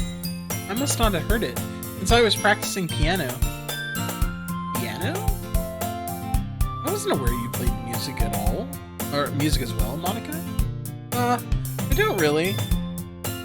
I kinda just started recently. I've always wanted to learn piano. That's so cool! You should play something for us, Monika. Monika looks at me. Maybe once I get a little bit better, I will. Yay! That sounds cool. I'd also look forward to it. Is that so? In that case, I won't let you down, Berserk. Monika smiles sweetly. I didn't mean any pressure or anything like that. Don't worry. I've been practicing a whole lot recently, and I'd really love the chance to share once I'm ready. I see. In that case, best of luck. Thanks. So I didn't miss anything, did I? No, not really. I choose to leave out Sayori's mischievous escapades. I'm sure Natsuki will end up complaining to her anyways. It looks like everyone has already settled down. Sayori somehow already finished her entire cookie. Yuri is back to her book, and Natsuki disappeared into the closet.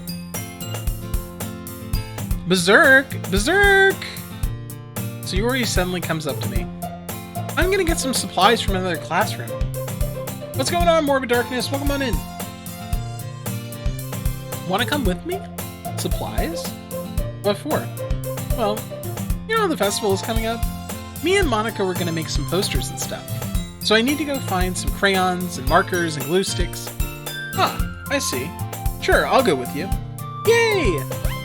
Okay, Monika, we'll be back soon. Are you going with Berserk to get supplies? There's no need to trouble yourself. I'm happy to go with him. Aw, but I wanted to go. It's so much fun exploring empty classrooms and stuff. Okay. It was just a suggestion. See if you can find poster paper too, okay? Okay! Ready, Berserk? Yep, let's go. Any idea what Bachman was flagged as suspicious last night when he did a channel redeem? No idea.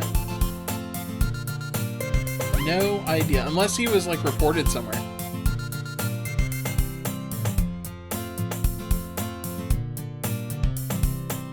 Wait. Isn't Bachman here? Maybe I'm just remembering last night.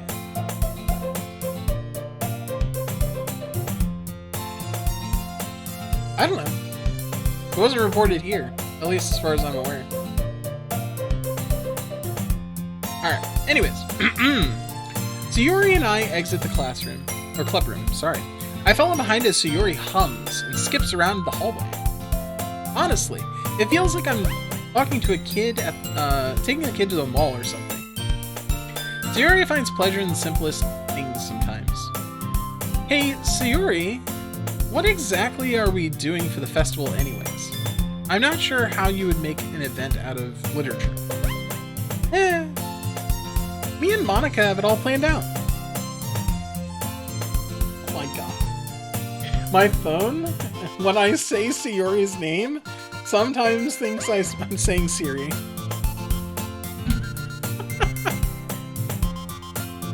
Don't you worry. Is that so? Yep.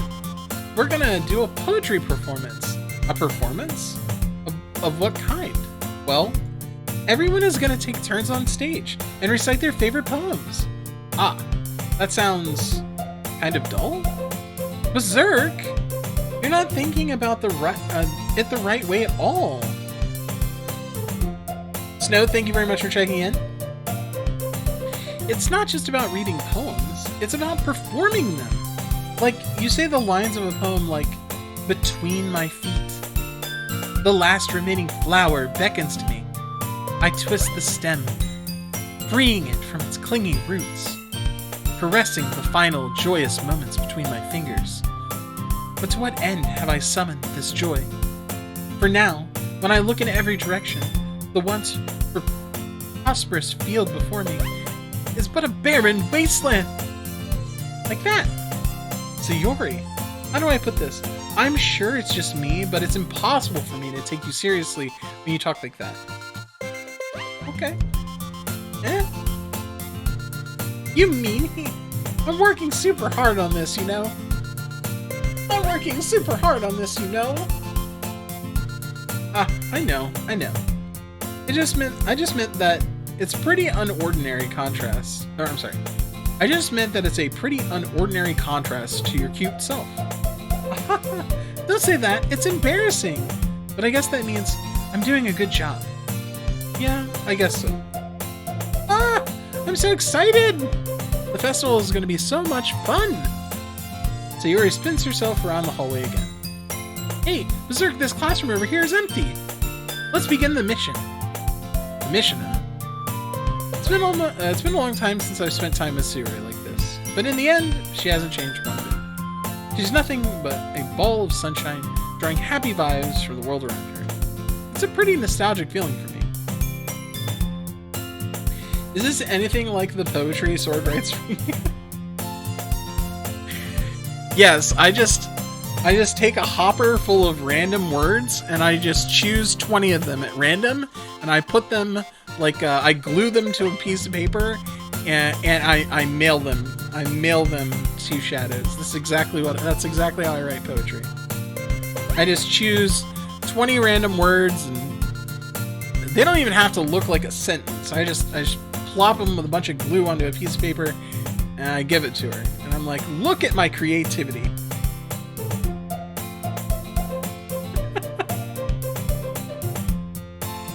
Yes, exactly like a ransom note. Like a serial killer ransom note. It's really from the heart. So I would be very concerned if he wrote about killing a flower. That's pretty fair. As the years went by, I began to hold myself up in my room more and more. So going adventuring with Sayori brings about a special sort of feeling I forgot I had in me. The two of us enter the classroom. Sayori heads straight to the closet, and I follow. Let's see what we have in here. Crayons! Sayori pulls a box full of crayons off the shelf. They're the best brand, too! They're kind of dirty, though. Sayori starts pulling various crayons out of the box, reading the color names. Alright, that's one down. Don't get distracted. We still need to find... Wait! I'm looking for my favorite color. Fine. Then at least move aside so I can look for the poster paper. Ah! I dropped one by accident. Smack. Yeah! Sayori bends over and smacks her forehead right into the shelf. She falls to the floor and the crayons spill all over her lap. Ow, ow, ow, ow, ow, ow. Are you okay? My forehead! Sayori clutches her forehead. Geez, Sayori. That's just like you, isn't it? Come on, let me see. Since Sayori is sitting on the floor, I grab her by the waist and pull her out of the closet. You have to move your hands, Sayori. But it hurts! Just do it for a second.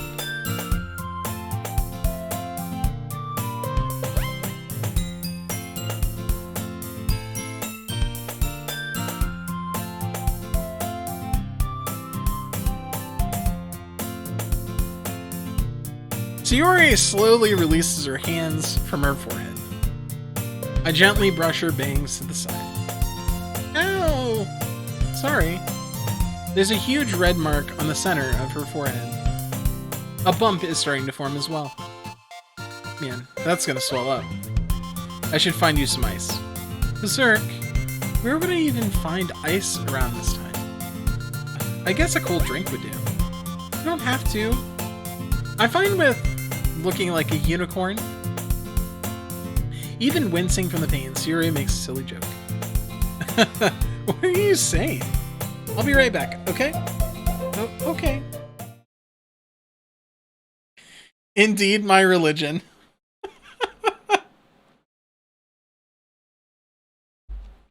I pat Sayori on the shoulder and run out into the hallway. I locate the nearest vending machine. What should I get? It doesn't really matter since it'll be used as an ice pack rather than a drink. But I know Sayori likes apple juice, so I purchased that one. In just a moment, I'm already returning to the classroom where I left Sayori. She has one palm on her forehead and is using the other hand to clumsily scoop crayons back into the box.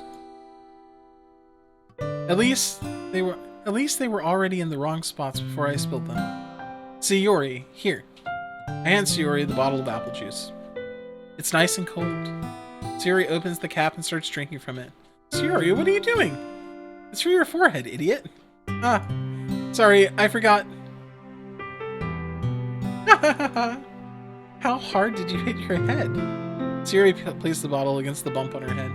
It stings. Just bear with it. It'll feel better soon. Looks like you cleaned up most of the crayons. That's good. Hey, Berserk. This kind of reminds you of growing up, doesn't it? Eh? What do you mean? You know how we used to play outside all the time? I would always try to keep up with you. You were kind of oblivious in some ways. Like I usually fell behind or had trouble climbing on the things you did. But sometimes, when I tried to do things I couldn't, I would get myself hurt. I'd fall and scrape myself or get a bump, and I would start crying really hard. And you would rush over as quickly as you could. You wouldn't tell, but you would try really hard to get me to stop crying. It was almost like you blamed yourself and were afraid of getting in trouble if someone found out. Even though it really wasn't your fault at all, you know? Did I really do that? Yeah, you don't remember? Come to think of it, maybe I do remember a bit. I guess I've always so focused on my games that I didn't pay enough attention to you. So in a way, my fault. I kind of like this time, too. If I wasn't rushing out of the closet, you probably wouldn't have hit your head. Berserk! I don't think you realize it, but you're always thinking about other people, even after all these years. You're rushing to help me, even though I'm just being clumsy. You're really a sweetheart. Instantaneous puddle of wanting to nom. Oh god.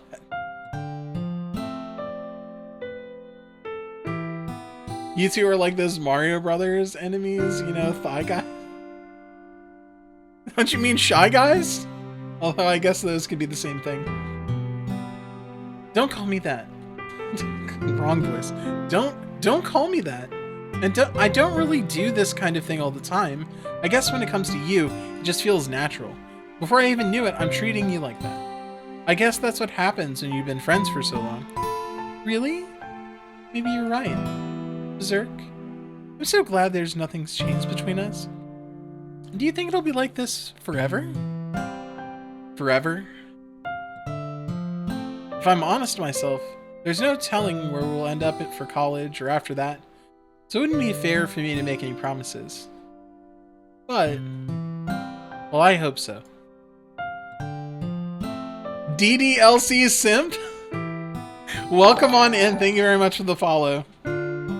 Welcome on in. I hope you are enjoying my dramatic reading of Doki Doki Literature Club.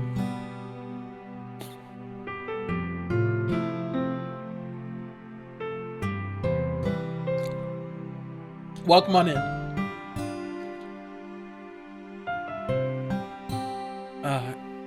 It's been this long already, right? I can't imagine you ever changing, so my hopes are up. I'm so happy. Sayuri has a whimsical expression in her eyes. We remain silent for a moment. She's so silly and clumsy on the outside that when I see her deep in thought like this, it makes me not want to disturb her. I guess we should go back. I don't want to worry Monika, you know? Good luck with that. She's gonna see your forehead either way. Not if I hide it under my bangs. Sayori hops to her feet. Ah! She clutches her forehead again. Don't stand up so fast after hurting yourself. I guess it's too late now. Anyway, let's go. I follow Sayori out of the classroom. Sayori plays with her bangs to try and hide the bump, but without much success. In a moment, we make it back to the club room. Ah, you're back. Good timing. I was just about ready to start sharing our poems. Sayori, your forehead. She's fine. Don't worry about it. I was playing with the crayons and smacked my forehead into the shelf. Well, anyway, were you able to find everything we needed? Uh-huh. I have it right. Sayori frantically glances around herself. Ah! I forgot all this stuff! Calm down, Sayori. I have it all right here. I found the poster paper, too. Aha! Sounds like you ended up doing all the work, Berserk. Well, Sayori... I failed to come in an excuse for Sayori. I made it an adventure! Yeah, that. Haha, okay. In any case, good work. I'll start working on the posters tonight. Me too! Okay, everyone. Are you ready to share your poems? Guess I should grab mine. After making sure the crayon box is closed tightly, I return to my seat. Alright, we're gonna go opposite order that we did last time. So, we're gonna go Monika, Sayori, Natsuki, and then finally Yuri for last.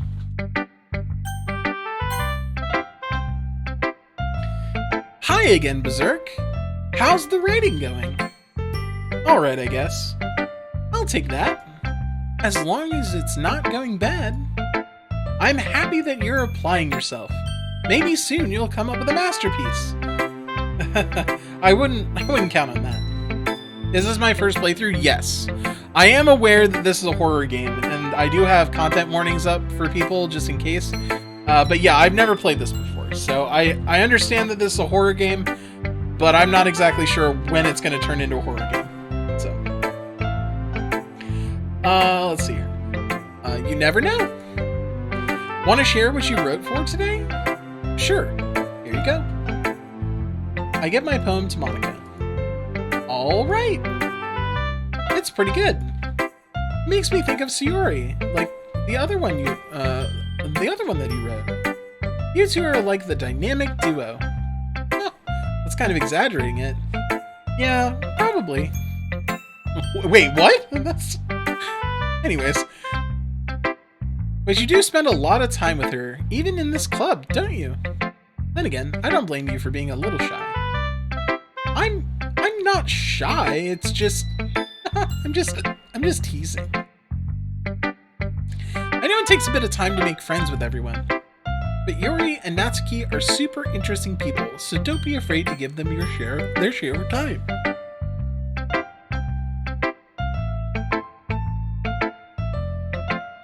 But Yuri and Natsuki are super interesting people, so don't be afraid to give them their share of time.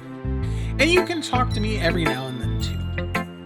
I'm not like unapproachable or anything, am I? No, it's nothing like that. I'm just still getting used to being here, that's all. Yeah.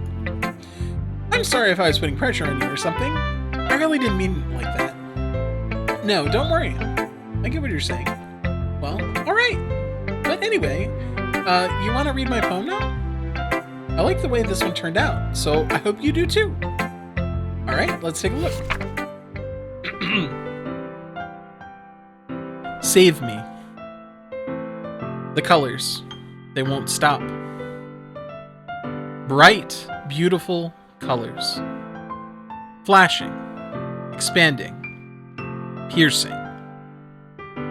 Red, green, blue. An endless cacophony of meaninglessness. I'm sorry, of meaningless noise. The noise, it won't stop. Violent, grating waveforms. Squeaking, screeching, piercing. Sine, cosine, tangent. Like playing a chalkboard on a turntable. Like playing a vinyl on a pizza crust. An endless poem of meaningless.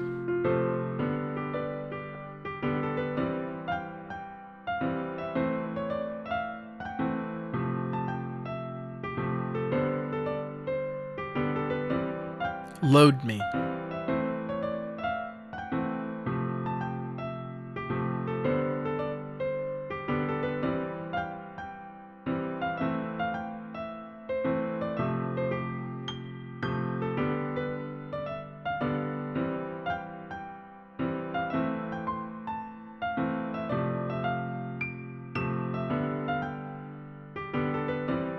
First off, where did she find this long-ass piece of paper? This is like a legal sheet of paper. Anyways, I'm glad I didn't miss this. Load me, senpai. Jesus Christ. It's even more abstract than your last one, huh? I guess it's just the way I write. I'm sorry if you don't like it. No, I never said that. It's just a kind of thing I've never really seen before, I guess. I kind of like playing with my space on the paper.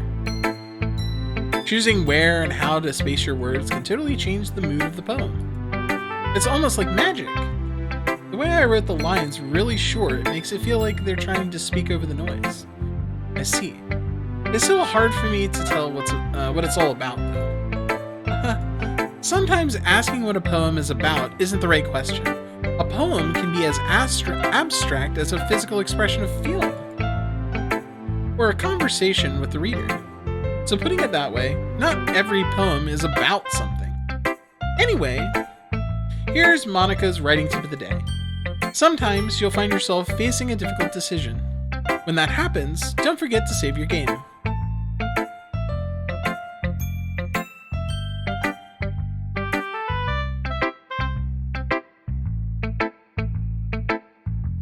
Alright, Monika.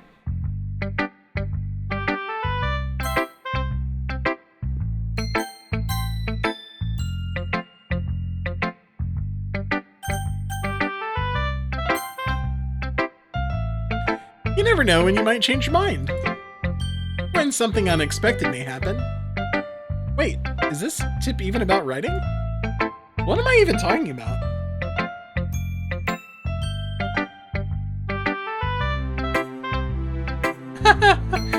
That's my advice for today. Alright, so your advice is save your game. Got it. Thanks for listening.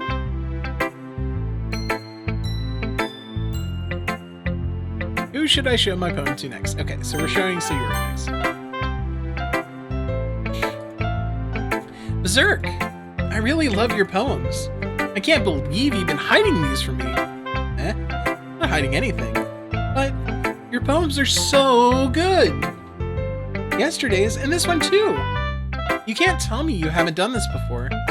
I mean, they're really the only one.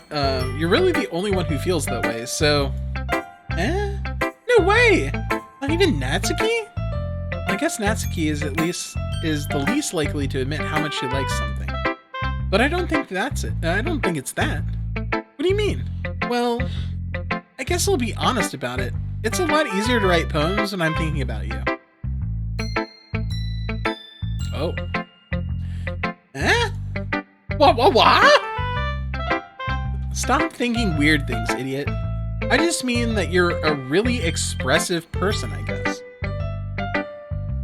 How am I supposed to write poems about my own stupid life?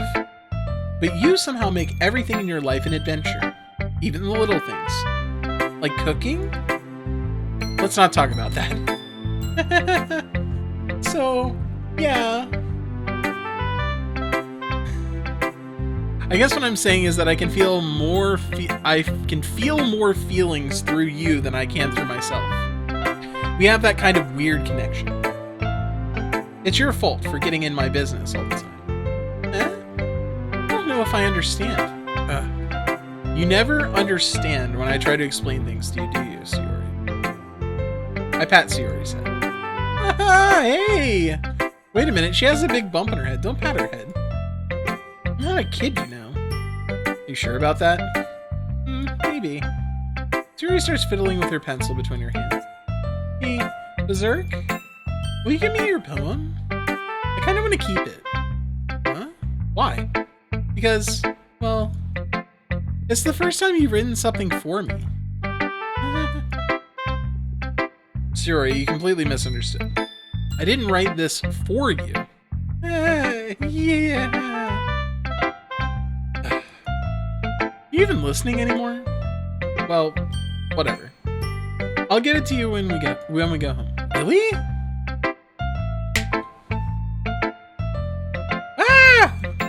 I broke my pencil! Sayori hastily bends down to pick up the pieces she dropped. But being inattentive of her surroundings, she bumps right into me. Sorry! It's fine. It's fine. I'll get it for you. I bend down and pick up the broken pencil. Sayori clutches the desk beside her to support herself, knees shaking.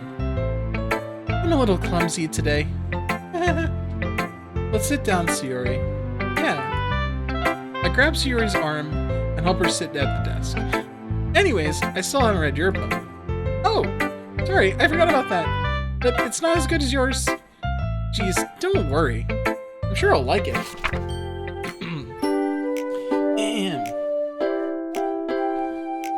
Bottles.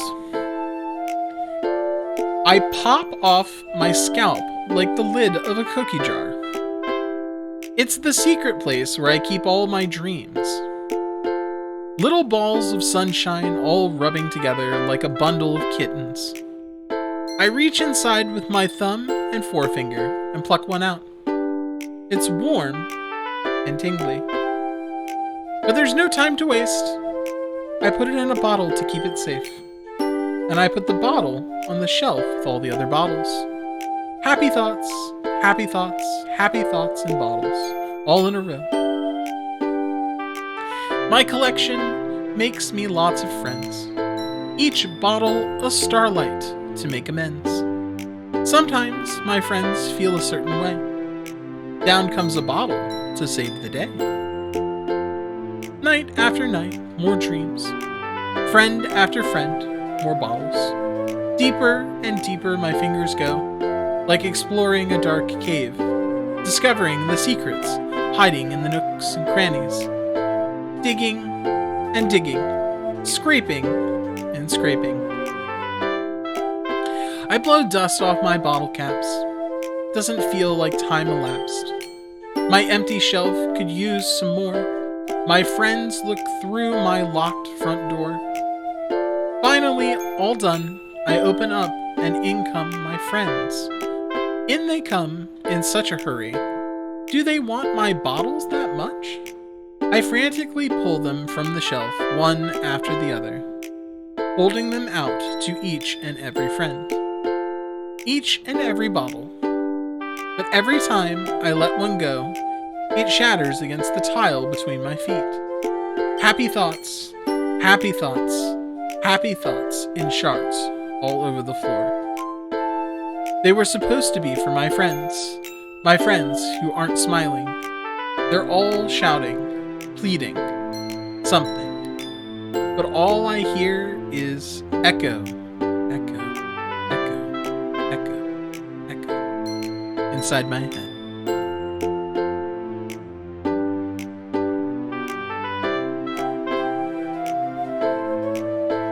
Okay. Anywho, this is dark.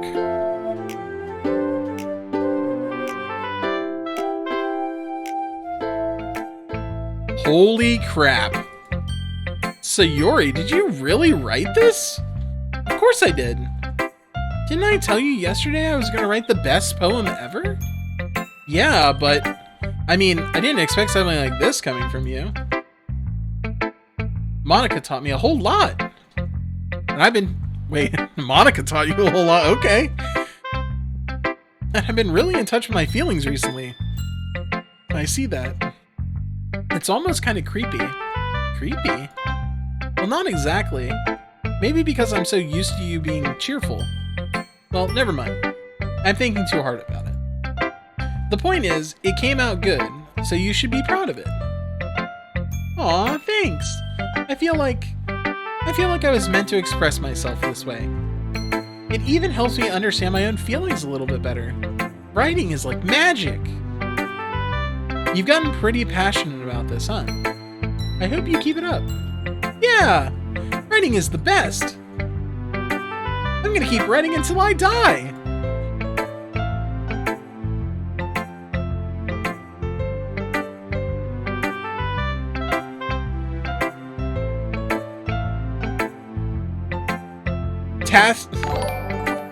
Tacitus?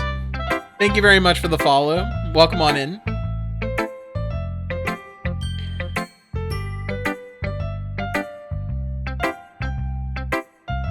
Hey there, how do you enjoy DDLC so far? By the way, I love this game. It's really cool for being a free game. I agree, it's really cool for being a free game.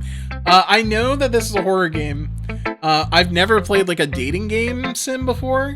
But I do know that this is a horror game, and I know that there will be a twist. And we've already seen Monika do a weird thing where she breaks the fourth wall already. So I'm sure there's going to be more stuff, but it's good. It's good. Almost time to battle. Yeah, 30 seconds. As soon as we finish with Sayori, we'll do the battle.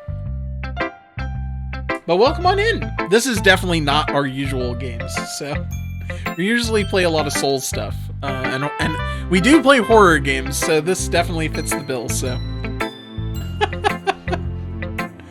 Alright.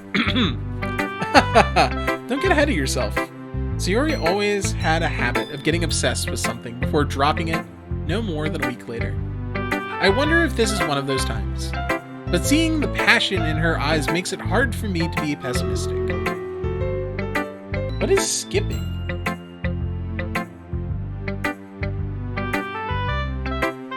Has this always been up here?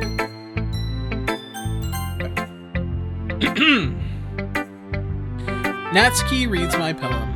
She keeps glancing at me, then back at the poem. By now, she must have read it more than once.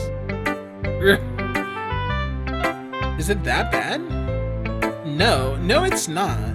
It's good. It's really good, okay? There, I said it. This wasn't supposed to happen at all. Why can't you just be bad at this? My poems are supposed to impress you, not the other way around. You're trying to impress me? Obviously. You think I'd let you enjoy Yuri's writing more than mine? Give me a break. Well, that case, what's the problem with me trying to impress you? I'll tell you, you... Natsuki's face freezes. Like she just realized something. You're trying to impress me? Natsuki vigorously scans her eyes over my poem one more time. Then the poem slips out of her hands and flutters to the floor. I have to use the bathroom.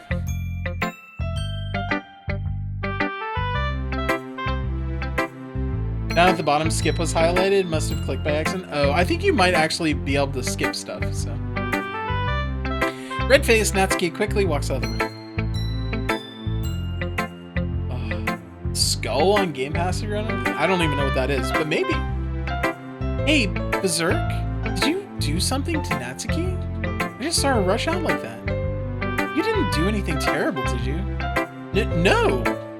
I just told her that... My voice gets caught in my throat. There's no way I could tell Monika that I was trying to impress Natsuki. Monika sees the poem lying on the floor and swiftly picks it up. She skims over it a second time, her smile not fading from her face. I see. At first, I just thought you liked her writing style. But you wrote this for Natsuki, didn't you? I mean, not really. In fact, didn't she like your poem a lot the other day, too? I'm surprised you know her taste so well already. Are you sure you're not cheating, Berserk? Cheating? What do you mean by that? Never mind. Just kidding. I didn't understand Monika's joke at all. Anyway, how do you think Natsuki feels about you? Oh, you don't need to answer that. It was just something for you to think about. Okay. Hey! Natsuki comes up and snatches the poem out of Monika's hands. Neither of us had noticed her re-enter the classroom. Did you read this, Monika? Of course, I liked it. You should really stop reading things that aren't for you, you know. You have a bad habit of doing that. Yeah? But Berserk wrote this poem, and we're supposed to share with everyone, right? Natsuki freezes. She apparently forgot that my poem is technically for everyone to read. Okay, well, I think Berserk is done sharing this poem with everyone. It's not like anyone would want to read this anyway. In fact, I'm just gonna hold on to this. If you insist. What? Why are you looking at me like that? Like what? Never mind. Natsuki. I'll give you the poem, but that's still not very fair to Yuri. She hasn't gotten to read it yet. So what? Well, I guess Berserk is right, Natsuki. It's not fair if you don't let everyone finish reading it. Fine. Natsuki returns my poem. It's not like she's gonna like it, though. Anyway, read my poem now. And no, I won't let you keep it. This is my only copy. I'm not gonna read in her voice. This would probably be ridiculous. Amy likes spiders. You know what I heard about Amy? Amy likes spiders. Icky, wiggly, hairy, ugly spiders. That's why I'm not friends with her. Amy has a cute singing voice. I heard her singing my favorite love song. Every time she sang the chorus, my heart would pound to the rhythm of the words. But she likes spiders. That's why I'm not friends with her. One time, I hurt my leg really bad. Amy helped me up and took me to the nurse. I tried not to let her touch me. She likes spiders, so her hands are probably gross. That's why I'm not friends with her. Amy has a lot of friends. I always see her talking to people. She probably talks about spiders. What if her friends start to like spiders too? That's why I'm not friends with her. It doesn't matter if she has other hobbies. It doesn't matter if she keeps it private. It doesn't matter if it doesn't hurt anyone. It's gross. She's gross. The world is better off without spider lovers. And I'm gonna tell everyone.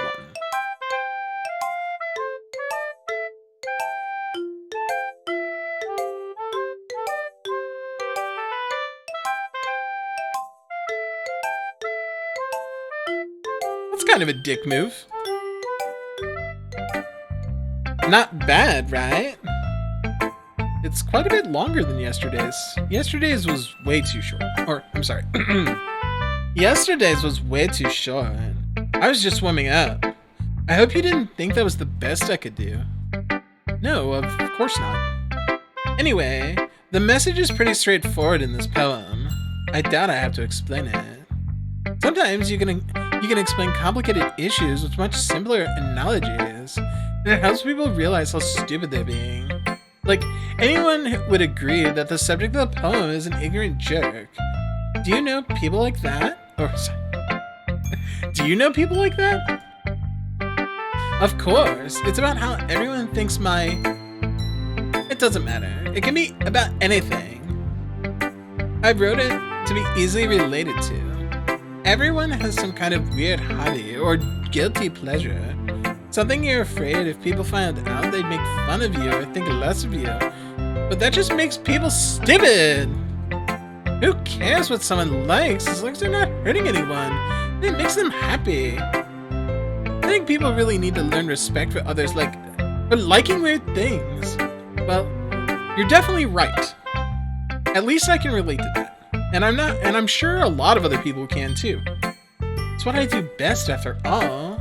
I don't like writing unless there's a good message to take away from it. Like, conveying emotions is important, but I want to make people think, not just feel. Remember that!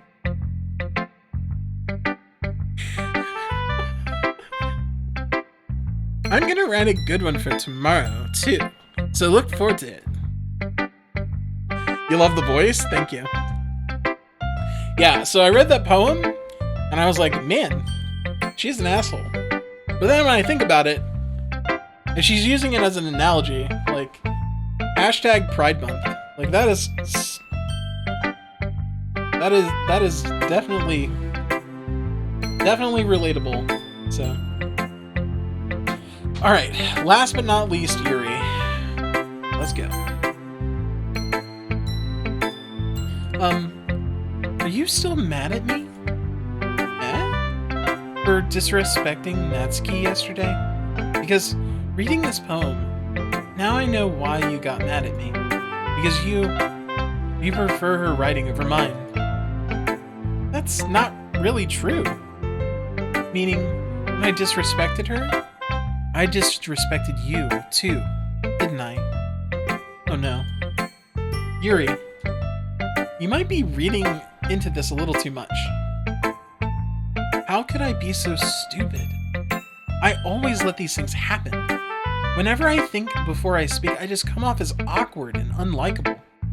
But if I speak without thinking, the things I want to keep inside come out and make people hate me. So, please don't force yourself to be around me.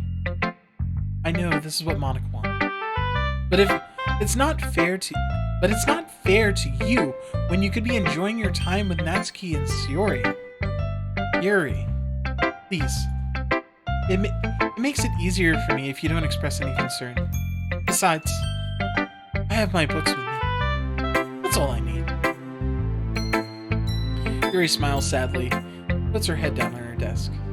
I'm frustrated. I don't hate her, but it's as if she's not capable of listening to me over her own thoughts. I sigh to myself. All I can do is accept that is how she is. If she wants to be left alone, then I have no choice but to abide that request. Yuri is best girl, though? Pretty obvious. Okay, everyone. We're all done reading each other's poems, right? I didn't get to read Yuri's poem, right? I have something extra planned today. So if everyone could come sit in the front of the room, Is this about the festival? Well, sort of. Do we really have to do something for that festival?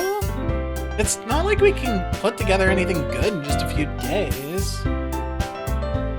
We'll just end up embarrassing ourselves instead of getting any new members. That's a concern of mine as well. I don't really do well with last-minute preparations. Don't worry so much. We're gonna keep it simple, okay? We won't need much more than a few decorations. Sayori has been working on posters, and I've been designing some pamphlets we can give out during the event. Okay, that's great and all, but that doesn't tell us we're actually going to be doing for the event. Ah, sorry, I thought you heard about it already. We're going to be performing. Performing? Monika. Yeah, we're gonna have a poetry performance. Each of us is gonna choose a poem to recite during the event. But the cool part is we're also gonna let anyone else come up and recite their poems too. Sayuri is putting it all in the posters in case anyone wants to prepare ahead of time. Yee! Sayori, who's been coloring a poster, holds it up for us to see. Are you kidding me, Monika? You didn't already put those posters up, did you? Well, I did. Do you really think that's bad of an idea? Well, no. It's not a bad idea. But I didn't sign up for this, you know? There's no way I'm gonna be performing in front of a group of people like that. I agree with Natsuki. I could never in my life do something like that. Imagine it. Yuri shakes her head in fear. Guys, no, Sayori. I understand where they're coming from. Remember that Natsuki and Yuri have never shared their poems with anyone until just a couple days ago. It's a lot to ask for them to recite their poems out loud to a whole room full of people. I guess I kind of overlooked that. So, I'm sorry. But I still think we should give it our best. We're the only ones responsible for the fate of this club. If we start the event and each put on a good performance, then it will inspire others to do the same. And the more people who perform, the better we'll be able to show everyone what literature is all about. Yeah! It's about expressing your feelings, being intimate with yourself, finding new horizons, and having fun. That's right.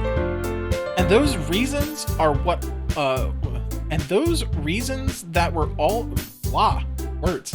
And it's those reasons that we're all in this club today. Don't you want to share that with others? To inspire them to find the same feelings that brought you here in the first place? I know you do. I know we all do. And if all of it takes is standing in front of a room for 2 minutes and reciting a poem, then I know you can do it. Natsuki and Yuri remain silent. Sayori looks worried. I guess that leaves me no choice. I agree. I don't think it's too much to ask. I think that Sayori and Monika have been trying really hard to get new members. The least we can do is help them out a little bit. Well, maybe, but it looks like Natsuki doesn't have any arguments left. Ugh. Okay, fine. I guess I'll just have to get over it. Alright. Phew. Thanks, Natsuki. What about you, Yuri? Yuri dejectedly glances around at everyone else's expectant faces. I guess I don't really have a choice. Ah, that's everyone! You're the best, Yuri! This club is seriously gonna be the death of me.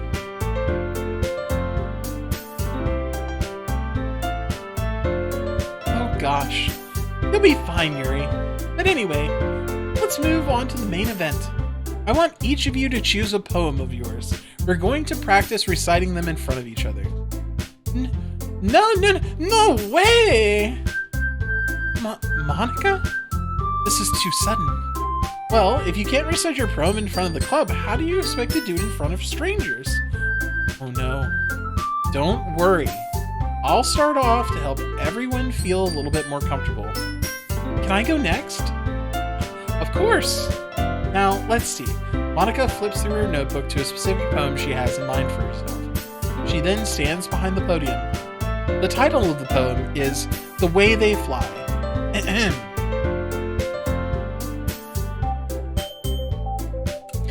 Monika begins reciting her poem. Her clear, confident voice fills the room. More than that, her inflection is pristine. She knows exactly how to apply emotion behind each line she recites, bringing the words to life. Is this something she's done before, or is she simply a natural? I glance around me. Everyone has their eyes on Monika. Sayori looks amazed. Yuri has an intense expression on her face that I don't understand. Finally, Monika finishes the recitation. The four of us applaud.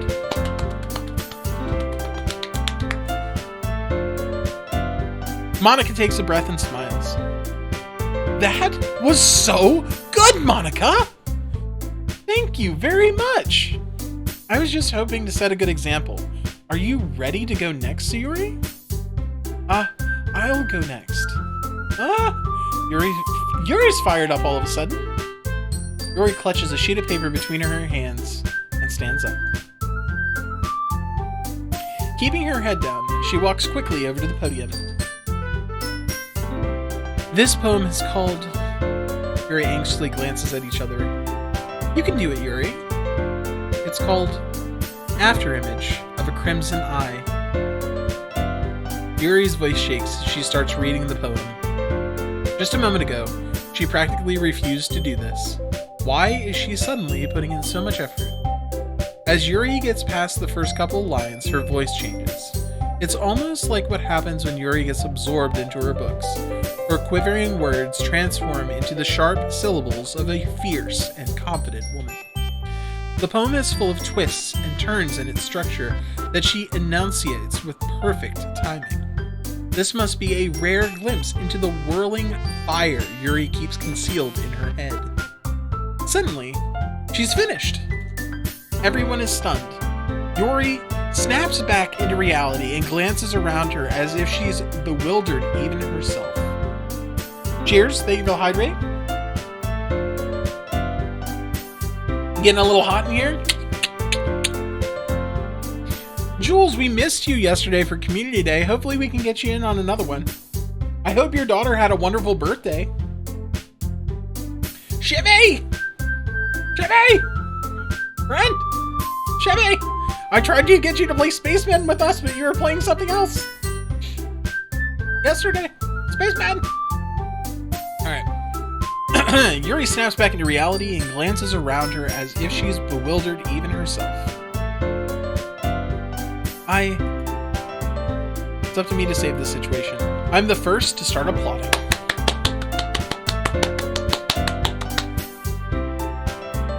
Everyone joins me afterwards and we give Yuri the recognition she deserves. It's not that we didn't want to applaud for her, but we were caught so off guard that we must have forgotten. As we applaud, Yuri holds the poem to her chest and rushes back into her seat. Yuri, that was really good! Thank you for sharing! Looks like Yuri is down for the count. Okay, I guess I'm next then. Yuri hops out of her chair and cheerfully walks to the podium. This one's called My Meadow. Sorry, I giggled. Sayori. It's a lot harder than I thought. How did you guys do it so easily? Try not to think of it like you're reciting to other people. Imagine you're reciting it to yourself, like in front of a mirror or in your own head. It's your poem, so it'll come out the best that way. I see. Okay then. Sayori begins her poem. Somehow, it feels like her soft voice has made as perfect It seems like her soft voice was made as a perfect match. The poem isn't aimlessly cheery like Sayori is. It's serene and bittersweet. If I were to read this on paper, I probably wouldn't think much of it. But hearing it come from Sayori's voice almost gives it a whole new meaning. Maybe this is what Sayori meant when she said she likes my poems. It's like I get to reach more deeply into someone's I thought I knew through and through. Sayori finishes, and we applaud.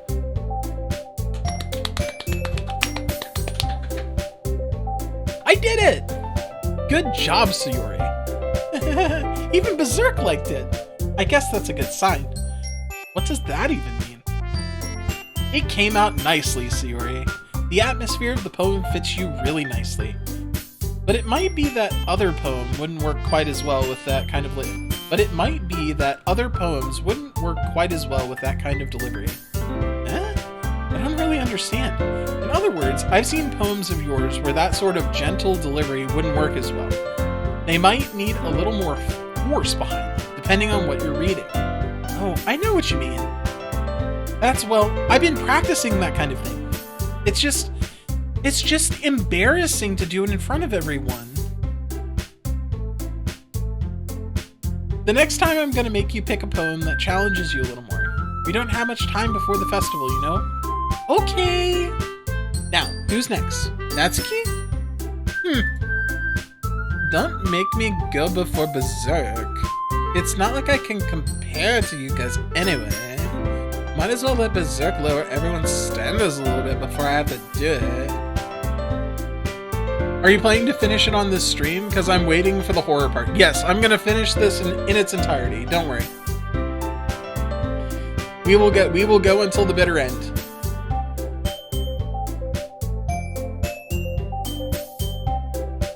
Yeah, one sitting. However long that is. Alright.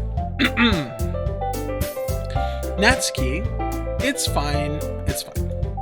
I might as well get it over with. But it's not like I have much of a selection of what to read. I'll just have to go with what I wrote for today.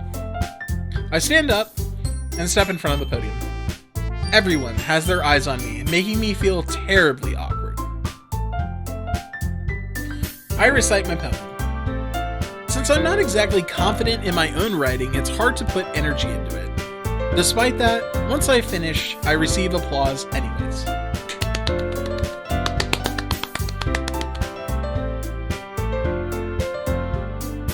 Sorry, I'm not really as good as everyone else.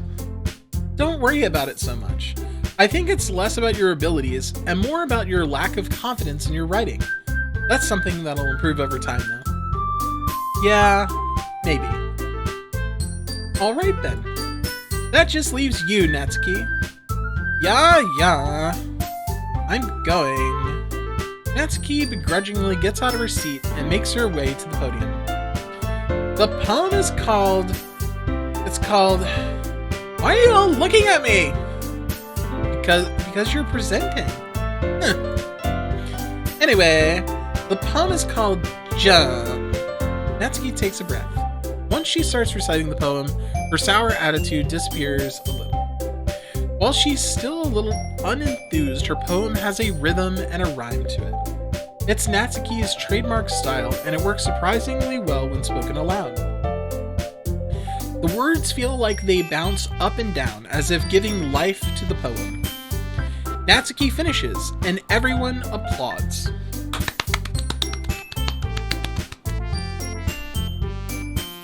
She huffs back to her seat. That wasn't so bad, was it? Easy for you to say. You better not make me do that again. Well, do you at least feel prepared enough to recite a poem in front of other people? I mean, doing it in front of other people will be way easier. I can put on whatever face I want for other people. But when it's just my friends, it's just embarrassing. That's a surprise, Natsuki. I would think it'd be the other way around for me. Well, that's just not how it is, so... Well, I guess in that case, you won't have much to worry about for the festival. That said, I want to thank everyone for coming through. It might be hard, but I hope that you all have an idea of what it's like now. Make sure you pick a poem and get enough practice before the festival, okay? I'll be making pamphlets, so let me know ahead of time what you'll be reciting. Jeez, I should probably find some other poem to recite instead. That's fine too. It doesn't have to be your own. I'm already pleasantly surprised that you're putting in all this effort for the club. It makes me really happy. Yeah, no problem. Okay, everyone, I think that's about it for today. I know the festival is coming up, but let's try to write poems for tomorrow as well. It's been working out really nicely so far, so I'd like to continue that. As for the festival, we'll finish planning tomorrow, and then we'll have the weekend to prepare. Monday's the big day! I can't wait! I can do this. I can do this. Alright. I stand up. There's no way I'll be able to find the same enthusiasm as Yuri and Monika, but I'll do my best to get through it. If it's for the sake of the club, and impressing Monika, then I'll have to do my best. Ready to go, Sayuri? Yep. Look at you two, always going home together. Look at you two, always going home together. I'm sorry. Look at you two, always going home together. Like that. It's kind of adorable, isn't it? Jeez, guys, don't make such a big deal out of it. It must be a little nice, though. Well, how am I supposed to respond to that? It's okay, Berserk. You don't have to say it. Whatever, let's go. I walk home with Sayuri once more. Even though it's only been a few days, a lot of things have already changed. But today, Sayuri is being a little quieter than usual on the way home. Hey, Sayuri. Sorry, I was spacing out. No wonder. I was thinking about something from earlier, like how we get to... Sayuri fumbles over her words. So let's just say that one day, Yuri asked to walk home with you. Huh? What would you do? What kind of question is that? You're kind of putting me on the spot here.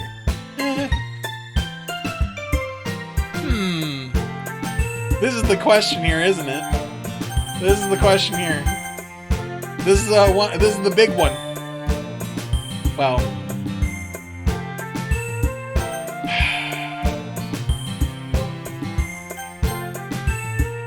Sayuri, you really think I would ditch you for Yuri? Huh?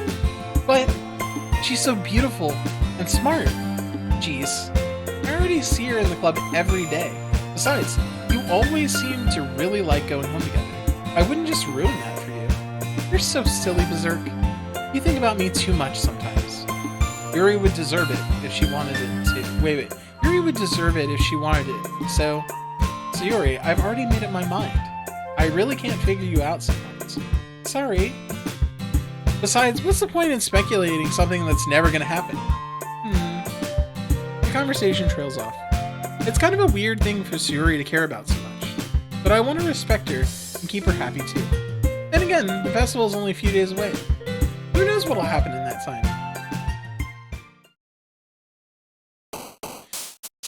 Oh, goodness. Goodness gracious me. Alright, we're choosing sweet things. Sugar. Let's see here. Desire is sweet, I think. Let's see here. Extraordinary Pink, Happiness, Starscape, Silly, Disaster, Heartbeat, Infallible Games. Games are sweet. Cute, Valentine, Laugh, Soup.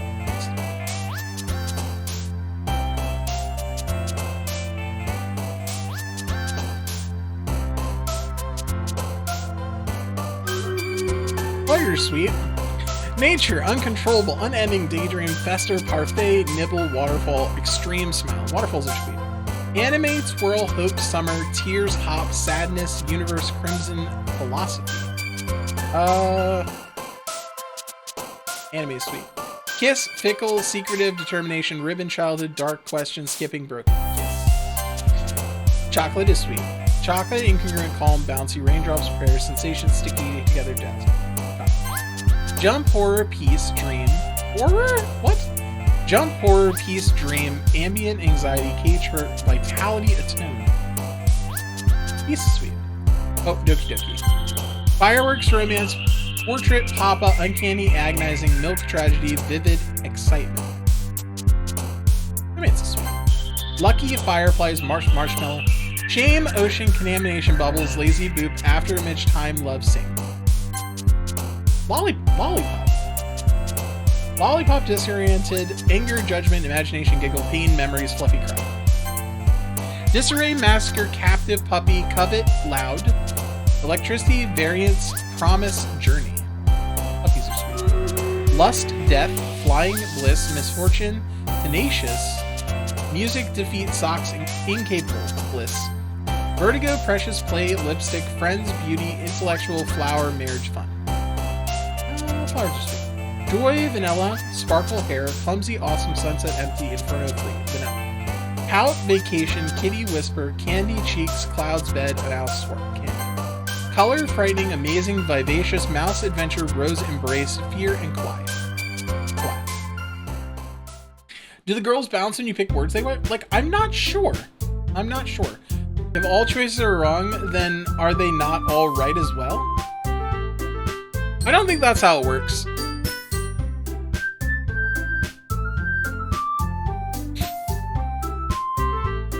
Oh man, I'm the last one here again.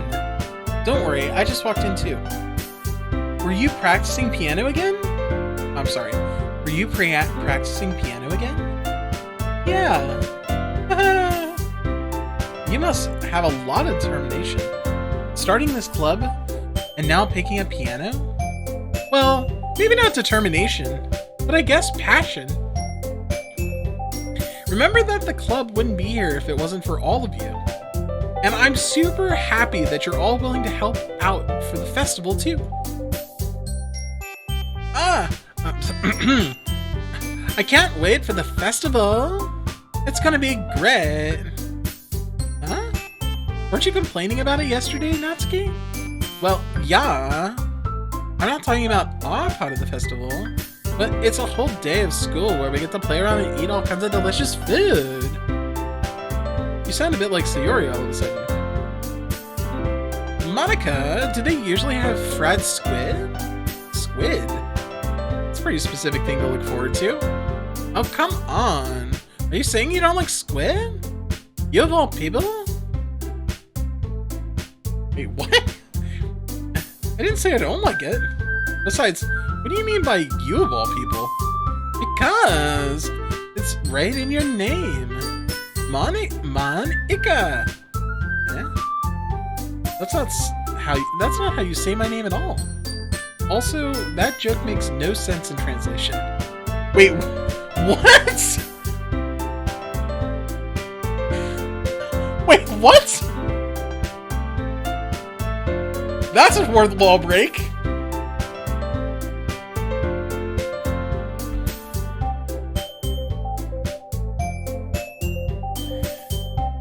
Never mind. Let's just focus on our own event for now, okay? Fine, fine. Your reactions aren't as fun as Yuri or Sayori. Anyway. Excuse me? Where is Sayori anyway? Oh, there you are. Sayori is sitting at a desk in the corner of the room, looking down at nothing. I walk over to her. Hey, Sayori. I wave my hand in front of her face. Huh? You're spacing out again. Ah. Sorry. Don't mind me. You can go talk to everyone else. Huh? Is everything alright? Of course. Why wouldn't it be? It just feels like you're a little off. Sorry for assuming things. Geez, you worry too much about me. I'm fine, see? Yuri shows me a big smile. That's... Alright, so I'm just gonna say right now, before we go into anything else, trigger warning, guys. This game is a horror game. If there are so many things that here, I'm just gonna copy and paste this right here.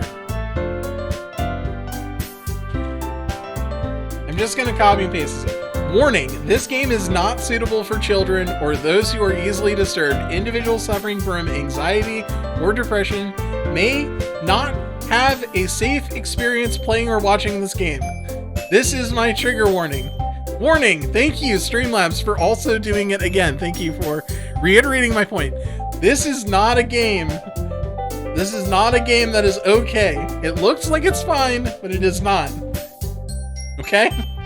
It's gonna turn, and when it turns, it's gonna turn sharp.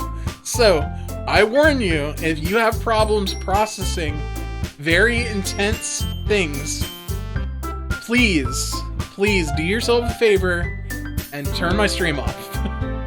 Don't watch this if you have problems processing. If you think you can handle it, if it's not going to send you down a sharp spiral, I know people struggle with a lot of mental issues. I know that people struggle with a lot of suicidal thoughts. I know that people struggle with a lot of dark things. So, I just want to let you know that if any of that stuff triggers you, this is where I go, please take care of yourself. I'm about to finish the game right now, and it is scary, so if you get scared easily, good luck. Okay. Yeah, so I just wanted to let you know, I don't want anybody spiraling or anything like that. I don't want anybody harmed by watching my stream. So, trigger warning. This game has a reputation for being ridiculously disturbing. So, okay. Also, welcome on in, Eric Police. Welcome on in. Thank you for sharing your experience. I feel like a number of people have played this game in chat, and people like to watch people's reactions, but I know people haven't. So, anywho, I'm just gonna save right there. We're gonna save right there. Alright. Sayori shows me a big smile. Don't let me distract you from having fun with everyone. Well, alright. If you say so. I worriedly glance at Sayori before turning back towards everyone else, but the conversation has already dispersed, with everyone back to their usual activities. Maybe I should ask Monika if she's noticed anything about Sayori recently. Since they've been preparing for the festival, they must be spending a lot of time together. I timidly approach Monika, who is shuffling through some papers at her desk. Yes, exactly. If it's too much, dip out, come back another time. That's what the follow button is for. Exactly. There's more than 50 save slots and you only use 2? I mean, I'm not going to save after every decision, because I'm not going to play this a second time. So, this is like... so, if I've got to play through it all again, I'm going to play through it all again. It'll be okay. Berserk, what's up? Hey, this might sound a little strange, but... have you noticed anything up with Sayuri recently? Anything up with her? In what... wait. In what way do you... wait.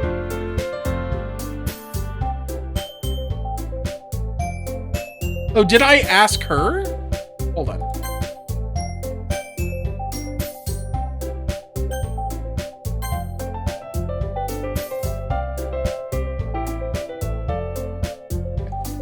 I worriedly glanced at Sayuri before turning back to everyone else.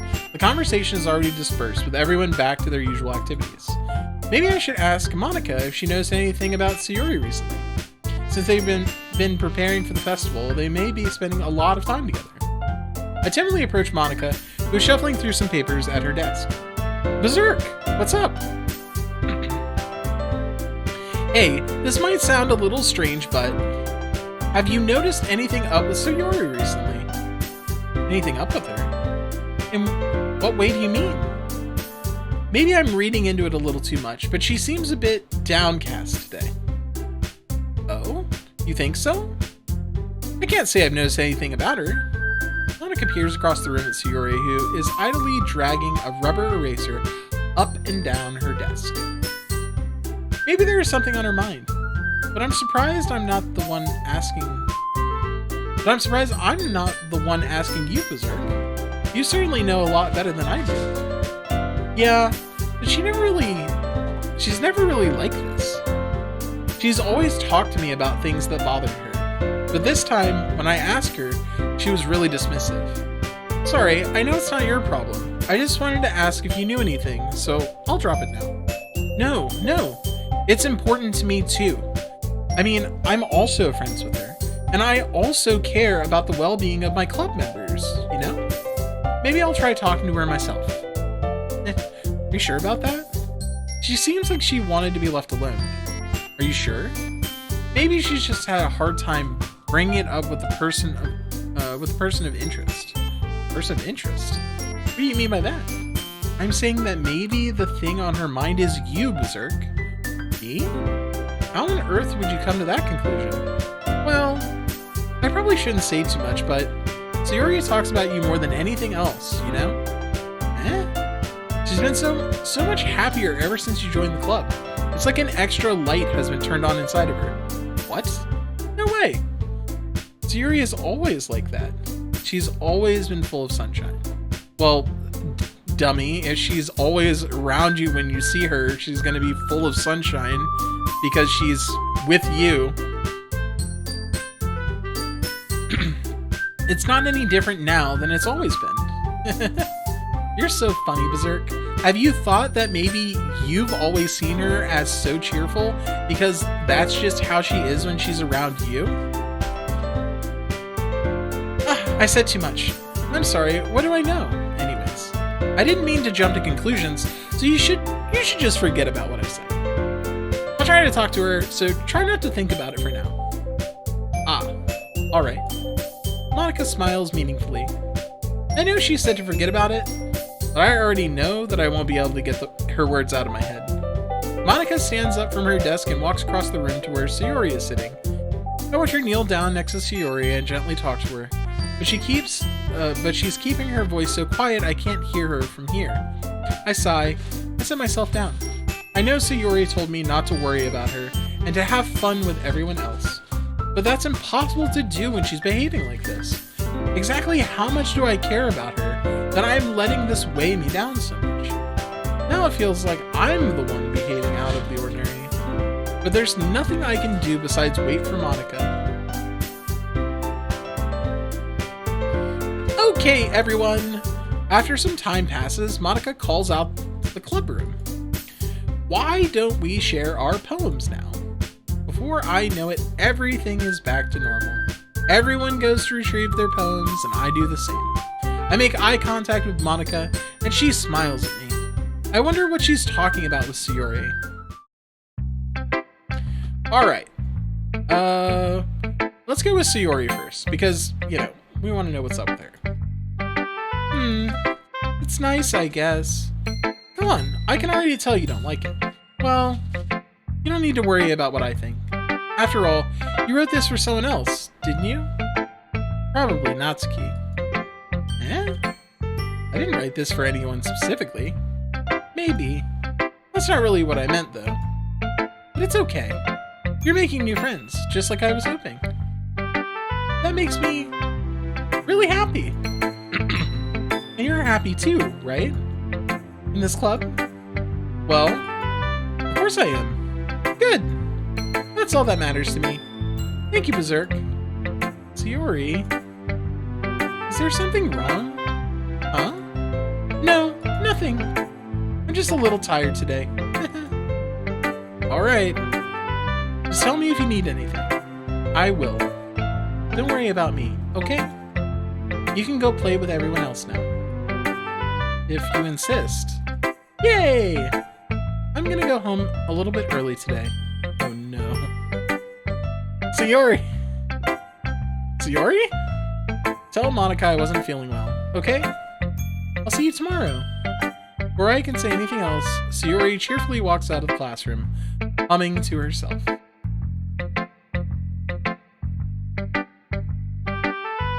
Alright, let's talk to Monika next. Hi, Berserk. Have you thought about what you want to submit to perform at the festival? Well, being in this club is one thing, but performing in front of a bunch of people, I'll have to give it some more thought. Okay, no pressure. But whatever you do, I'm sure it'll turn out great. It would also make me happy to see you. Anyway, let's take a look at today's poem. Sure. I let Monika take the poem I'm holding in my hands. I like it, Berserk. Really? It's a lot cuter than I expected. Oh, jeez. No! It kind of makes me think of something Natsuki would write. And she's a good writer, too. So take that as a compliment. If you say so. Yep! By any chance, have you read anything by Shel Silverstein? Maybe a long time ago. He's famous for telling all kinds of stories in just a few simple words. His poems can be funny, endearing, or even sad. And sometimes, they're only a few lines long. They might even feel like they're written for kids, but if you think about them, they can express views of the world that would apply to anybody. Silverstein? I see. So you're saying that Natsuki is kind of like that? Sort of. Maybe she's not an expert, but you probably won't find much filler in her poems. They might be easy to write, but they're super challenging to get the meaning through. So I can see why it would be your kind of poem to explore. Anyway, I'll share my poem with you now, alright? Okay, we didn't even get to see Sayori's poem, so... Alright. The Lady Who Knows Everything. An old tale tells of a lady who wanders Earth. The lady who knows everything. A beautiful lady who has found every answer, all meaning, all purpose, and all that was ever sought. And here I am, a feather, lost adrift the sky, victim of the currents of the wind. Day after day I search with little hope, knowing legends don't exist. But when all else has failed me, when all others have turned away, the legend is all that remains. The last dim star, glimmering in the twilight sky. Until one day, the wind ceases to blow. I fall, and I fall, and fall, and fall even more. Gentle as a feather.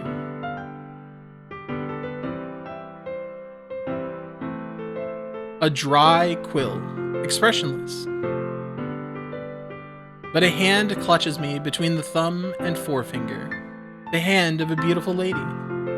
I look at her eyes and find no end to her gaze. The lady who knows everything knows what I am thinking. Before I can speak, she responds in a hollow voice. I have found every answer, all of which amount to nothing. There is no meaning. There is no purpose. And we seek only the impossible. I am not your legend. Your legend does not exist. And with a breath, she blows me back afloat, and I pick up a gust of wind.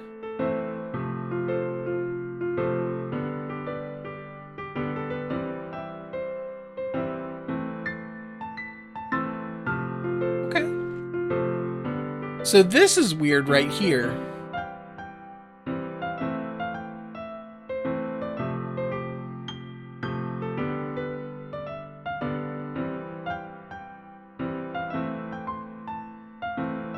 Okay, anyways. You know, I feel like learning and looking for answers are the sort of things that give life meaning. Not to get too philosophical or anything, but it was kind of on my mind, so that's what I wrote about. I see. I never really put much thought into it. In a way, it's almost paradoxical. Because if we had all the answers, wouldn't the world start to lose its meaning? You know, there's one thing I noticed. It seems like everyone in the club prefers writing about things that are more sad than happy. Are you surprised? I mean, if everything was okay, we wouldn't really have anything to write about, would we? Humans aren't two-dimensional creatures. I think you'd know that better than anyone. You mean one-dimensional?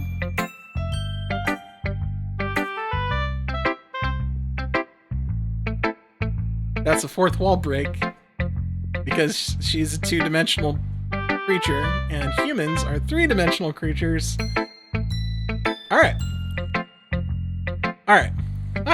Yeah, that. Anyway, here's Monika's writing tip of the day. Are you ever too shy to share your writing because you're afraid it's not that good? It can be really disheartening to get a lukewarm response to something you put so much into. But if you find other people who enjoy writing, then sharing becomes a lot easier. Because instead of just telling you that your writing is good, or okay, or bad, they'll want to focus more on everything that went into it, and the things you can work on. It's much more encouraging that way, and it will make you want to continue improving. It's almost like having your own little literature club, don't you think? That's my advice for today. Thanks for listening. Alright, so since everybody says that this poem is written for Natsuki, I'm gonna talk to Yuri.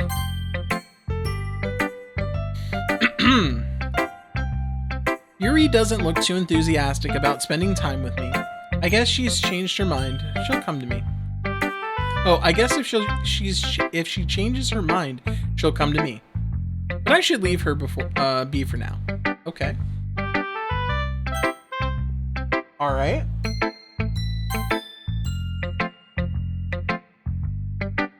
Hydrate, absolutely. Cheers.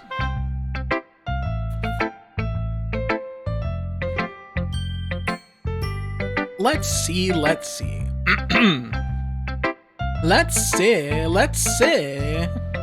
You're certainly enthusiastic today.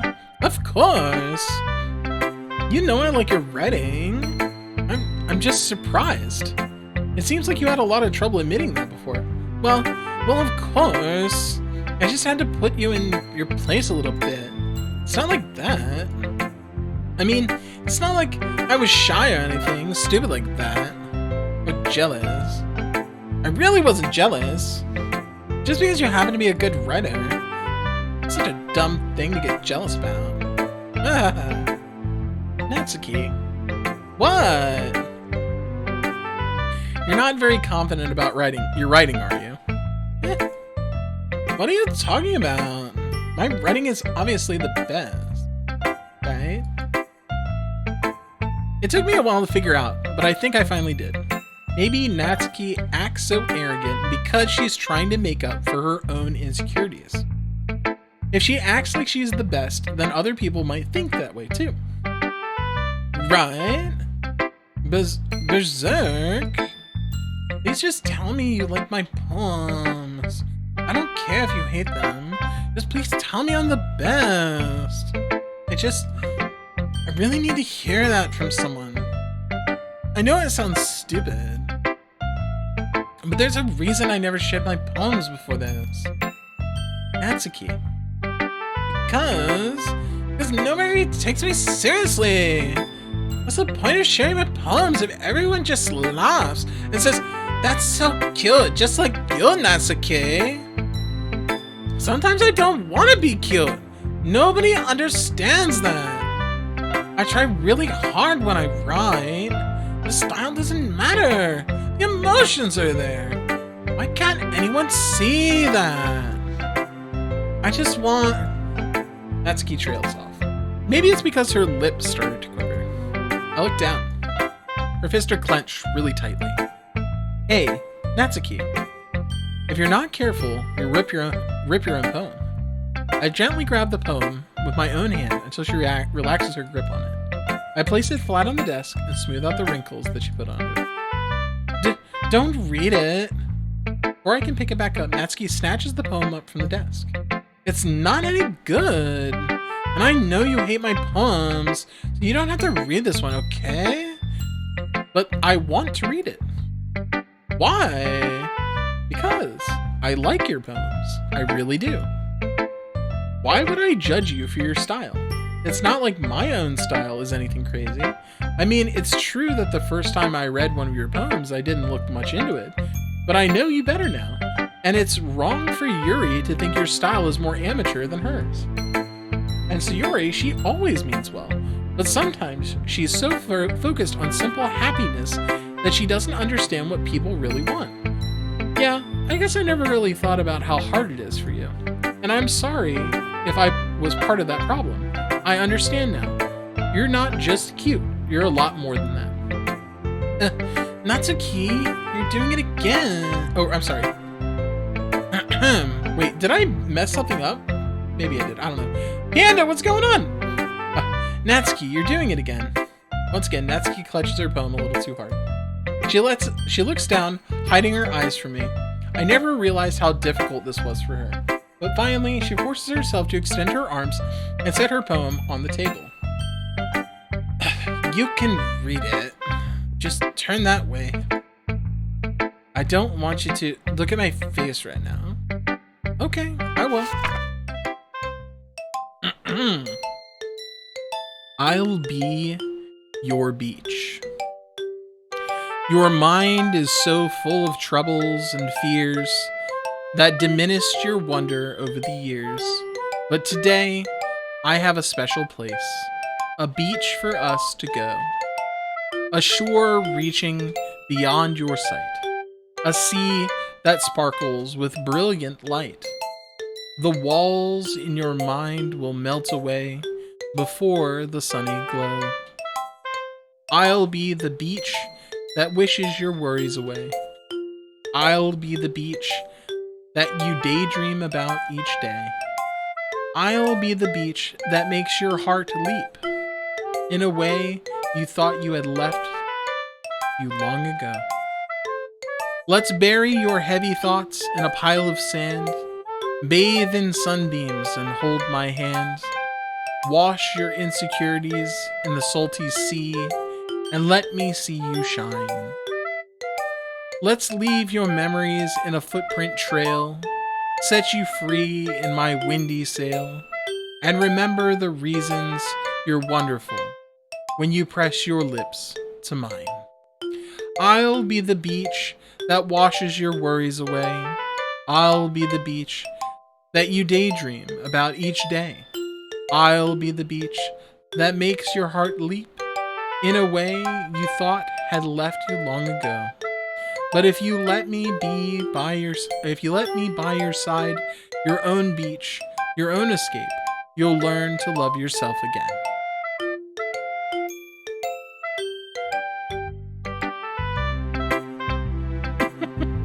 Poem translation, I will be your bitch. I haven't been around in a while. It looks like things may have changed here from Dark Souls to Anime Girls. Yeah, this was a community challenge, so this is special. And this is a psychological horror game, so trigger warning. Okay. Yeah. I felt like I kept writing about negative things, so I wanted to write something with a nice message for once. Besides, the beach is awesome. Kinda hard to write anything negative about the beach. So you decided to write about the beach first and then came up with the message later? Yeah, well, it's only because of what happened yesterday. I mean, after Yuri and I realized we kind of wrote about the same thing, she wanted to pick a topic and have us both write about it, or whatever. I see. I don't really have much to contribute here since I didn't actually read Yuri's poem. You can really see her doing that too. Making us write about a simple topic and then trying to impress me by coming up with something all fancy? Well, it's not like I care. I just did it anyway. I mean, I guess mine ended up being kind of metaphorical too. But there's nothing wrong with what I'm doing that once in a while. There's nothing wrong with doing that once in a while. At the very least, it was good practice.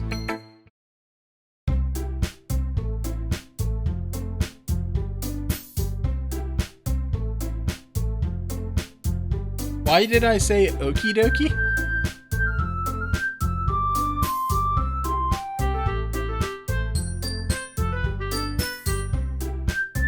Okay, you three. We're all done sharing poems, right? Why don't we start figuring out... Hold on a second. Is it just me, or did you say something strange just now? Eh? Something did sound a bit unusual. That's right. You deviated from your usual catchphrase when addressing the club. Catchphrase? I don't have a catchphrase. Jeez, why is the mood so weird today? Look, even Yuri isn't immune to it. Stagnating air is common foreshadowing that something terrible is about to happen. In your books, maybe. Look, the only thing different is that Sayori is. It seems you're right. Sayuri always helps lighten the mood a bit, doesn't she? It's almost like everyone's balance is thrown off a little when she's not around. Where the heck did she run off to anyway? I thought she just went to pee. Natsuki, please show some decency. Oh, come on! Actually wasn't feeling too well and went home early. Is that so? I hope she's alright. Seriously? Of all the times to not go home with her, you pick the time she's not feeling well? So much for you two being all lovey-dovey. No! First of all, stop misunderstanding my friendship with Sayori. And second, she's kind of been avoiding me today, so I didn't want to force it. Oh? That curious expression come from Yuri of all people. Calm down, guys. I talked to her earlier and everything is fine. What did she say? Anyways, we need to figure out the rest of the festival preparations, so let's decide what everyone will be doing this weekend.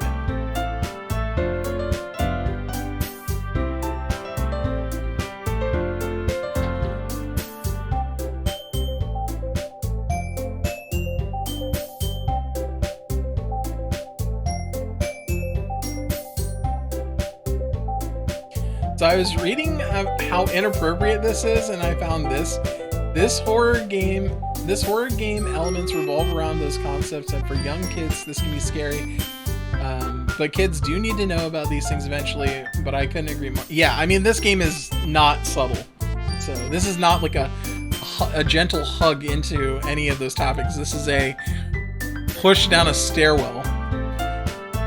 Forgot about today's stream? That's okay, there'll be a VOD up for it all.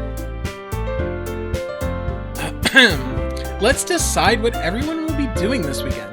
I already know what I'm doing. That's right. Natsuki will be making cupcakes. But we might need a lot of them, and different flavors. Can you handle that all by yourself, Natsuki? Challenge accepted. And as for myself, I'm going to be printing and assembling all of the poetry pamphlets. Sayori will be helping me design them. And as for Yuri, you can, guys, can you help me come up with something for Yuri? I'm useless. No! It's not it at all! You're the most talented person here, you know? That's not the best way to do that. Now Natsuki's pouting too. Jeez, even I can't tell now. I guess I never gave Sayuri enough credit, but I can tell things are even harder on you when she's not around.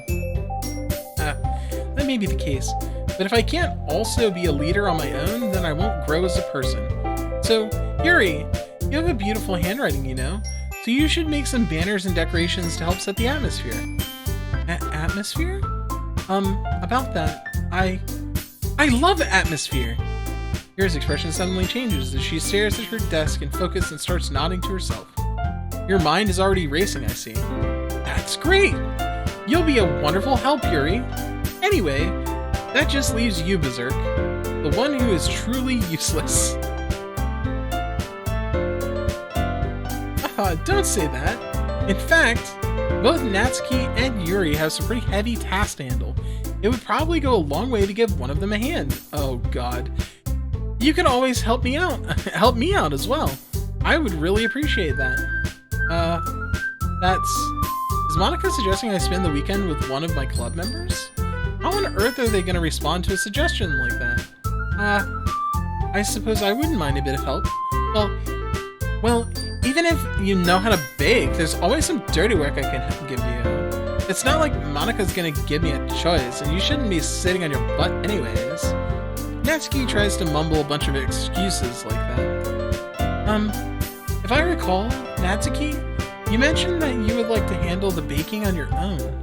Berserk may not like to be around if you only make him out to be a nuisance. So therefore, he may be more suited to assisting with the decorations.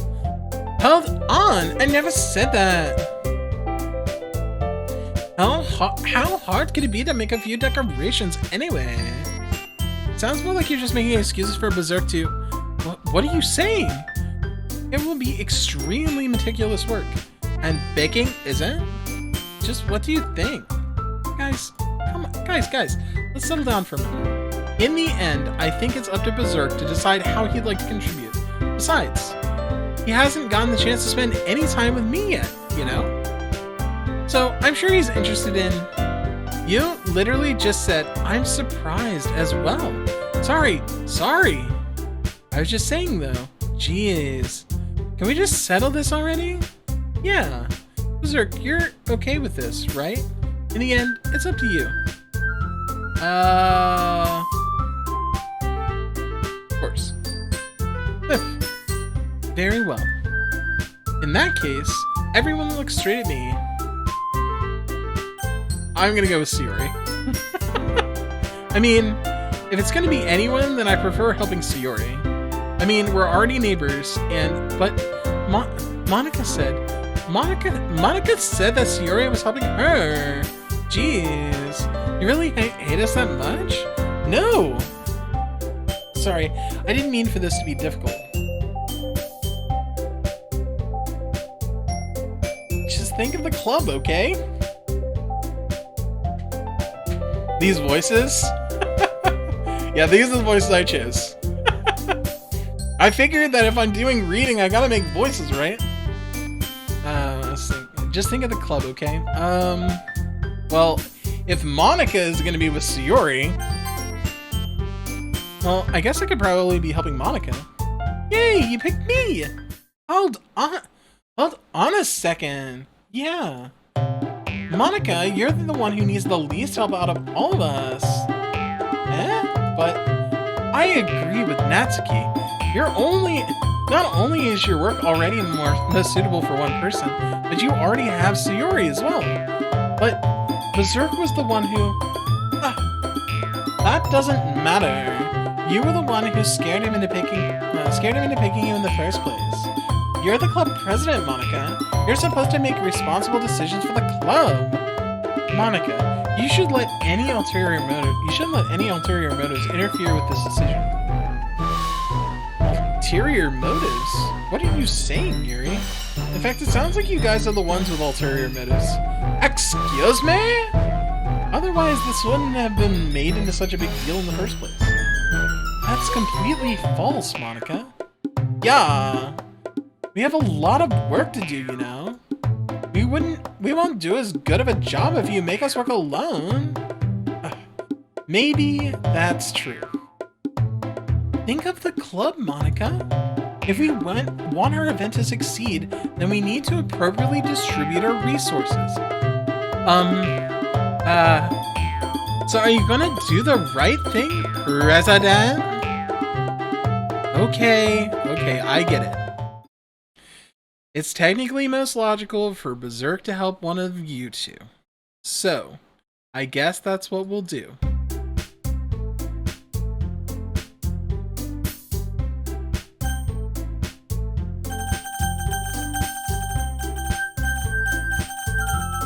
So, who picked this game because it was an excellent idea? I chose this myself. Alright,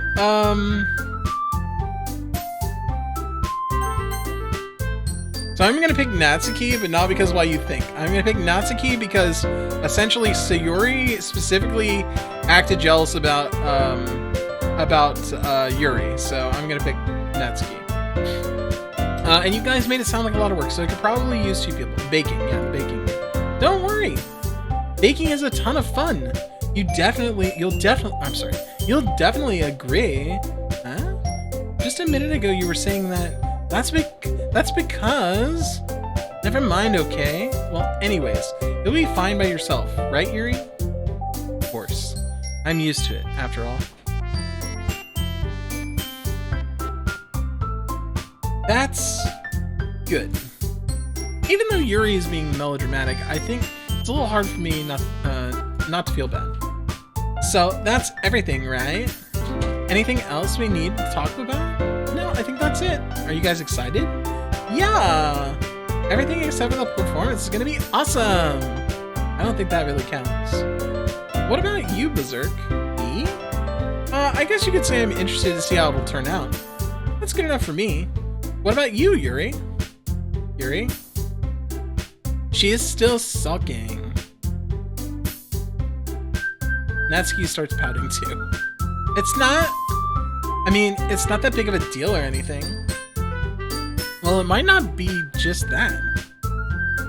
I think that Yuri is just, might just be feeling a little underappreciated in general.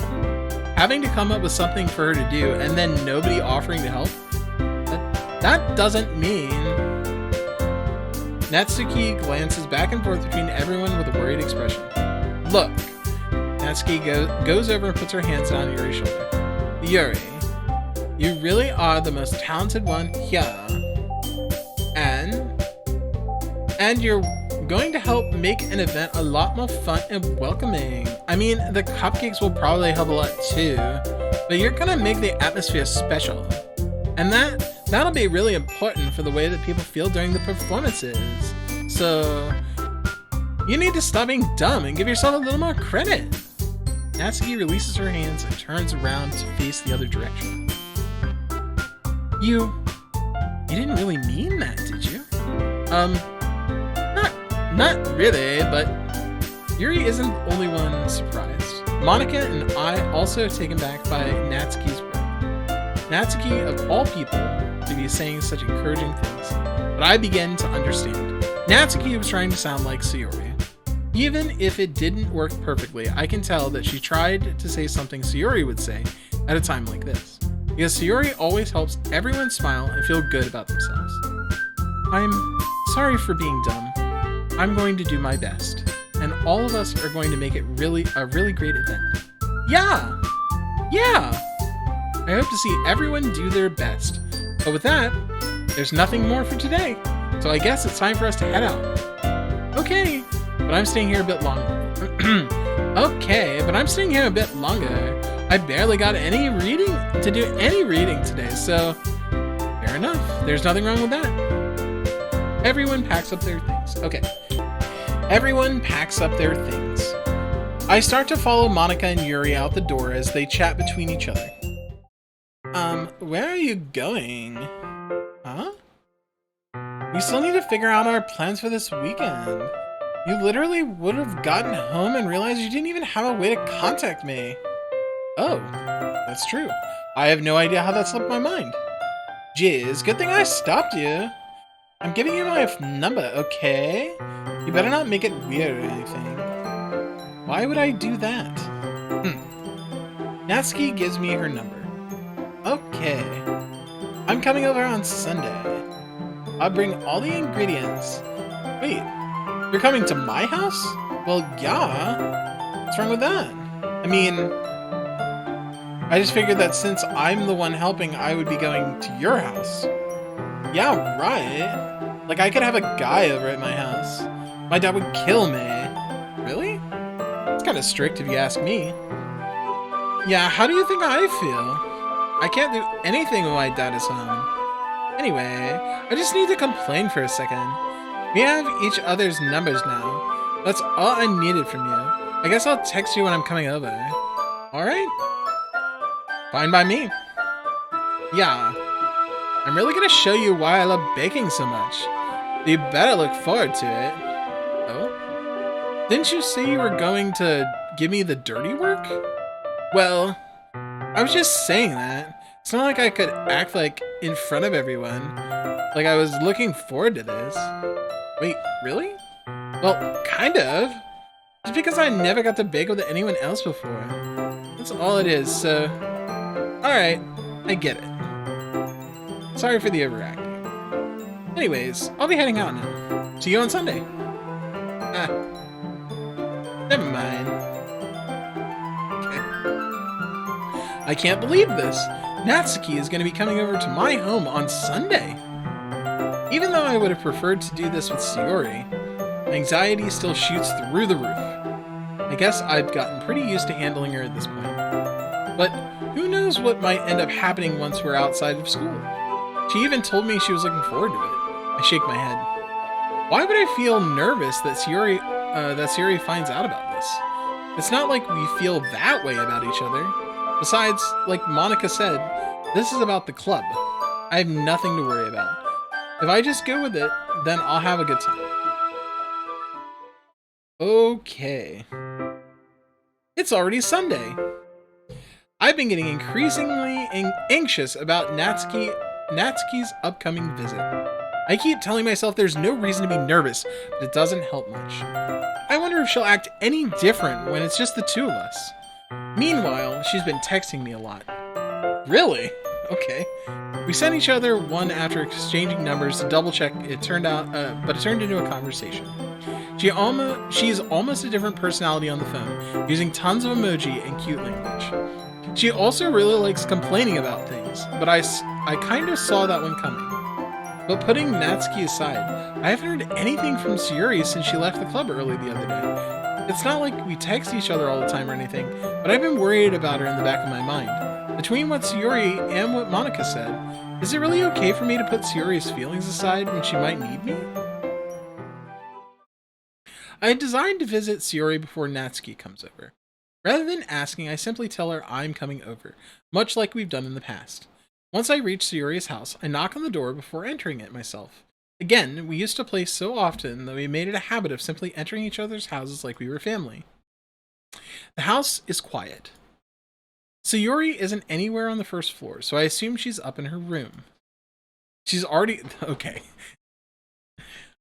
So, I'm just gonna pause for a second right here and say, I guarantee that there's some fucked up shit that's about to happen. So if you guys have any triggers, now's a good time to take a 5-minute break. Alright, I said my piece. It's already strange of her not to run down and greet me. I head up to her bedroom where I finally find her. Sayori? Ah! I was so worried something bad was happening. Hi, Berserk. I sit down in her room. Sayori forces a smile, but it's easy to tell that she's different. Oh god. There's a minute of silence between us. You haven't come over like this in a long time, have you? I guess you're right. It's been a long time. Not much has really changed, has it? This game gives me anxiety knowing it's a horror game. I'm just waiting for the turn, alright? I'm waiting for the other shoe to drop. Sayuri's room is as messy as it's always been. I also recognize the same stuffed animals and wall decorations that she's had for years now. If you come over more often, it wouldn't be such a mess. That's because I end up cleaning it for you. How come you suddenly want to come over today? Aren't you supposed to see Natsuki today? Yeah, but... Wait, how do you know about that? Sayuri had already left by the time we decided that at the last meeting. Monika told me. It's only natural for her to keep me informed about the festival preparations, right? That's true. But what about you? Aren't you going to be helping Monika today? Of course. But I'm just helping her online. We didn't plan to meet up or anything. Ah, so it's just me and Natsuki then. Yep. There's more silence between us. Sayuri stares in a random direction. Everything about her behavior is really uncharacteristic. I finally get to the point. I just wanted to see how you were doing. After you left on Friday, when something's wrong, you can't hide it from me. I know you too well. So, Sayuri smiles, shaking her head. That's no good, Berserk. Eh? Why can't it just be like it's always been? This is all my fault. If I didn't get so weak and accidentally express my feelings, if I didn't make that stupid mistake, then you wouldn't be worried about me all the time. You wouldn't have come here. You wouldn't have even been thinking about me right now. But this is just my punishment, isn't it? I'm getting punished for being so selfish. I think that's why the world decided to have you come over today. It just wants to torture me. Sayori? I grab Sayori by the shoulders. What on earth are you saying? Are you listening to yourself right now? I know something happened to you. There's no other explanation for you to be like this. So tell me already. Until I know, I won't be able to stop thinking about it. Sayori gives me an empty smile. You really put me in a trap, Berserk. But you're wrong. Nothing happened to me. I've always been like this. You're just seeing it for the first time. Seeing what? What are you talking about, Sayuri? You're really just going to make me say it, aren't you, Berserk? I guess I have no choice this time. The thing is, I've had really bad depression my whole life. Did you know that? Why do you think I'm late to school every day? Well, because most days I can't even find a reason to get out of bed. What reason is there to do anything when I fully know how worthless I am? Why go to school? Why eat? Why make friends? Why make other people put their energy and caring to waste by having them spend it on me? That's what it feels like. And that's why I just want to make everyone happy. Without anyone worrying about me. Yep. That's about right. I'm in shock. I can't even figure out how to respond. How is it possible that Sayori kept this from me the entire time that I've known her? Did she really want so badly for me to just not think about her? Why, Sayori? Why is it that you've never told me about this? It almost feels like I've been betrayed as your close friend. Because if I knew, I would have done everything I could to support you, even if there's only so much I could do. I would have tried a little bit harder to make every day a little bit better for you. That's why I'm your friend. All you had to do was tell me. You don't understand at all, Berserk. Why do you think I didn't tell you? Because if I told you, then you would have to waste effort caring about me instead of doing important things. I don't want to be cared about. It's bittersweet when people try to care about me. It feels nice sometimes, but also feels like a bat being swung against my head. That's why I wanted so badly for you to make friends with everyone else. Helping everyone be happy together is the best thing for me. But then I discovered something else too. Seeing you make friends and get closer with everyone in the club, it feels like a spear going through my heart. So that's why. Hold on one second. Hold on.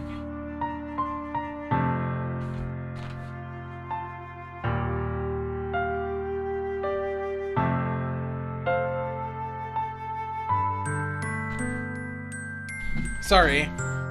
Like a speaker over there started playing. Alright. Yeah, now I understand the trigger warning. Damn, that shit hits. Yeah. Anywho. That's why I decided the world just wants to torture me. Every path leads to nothing but hurt.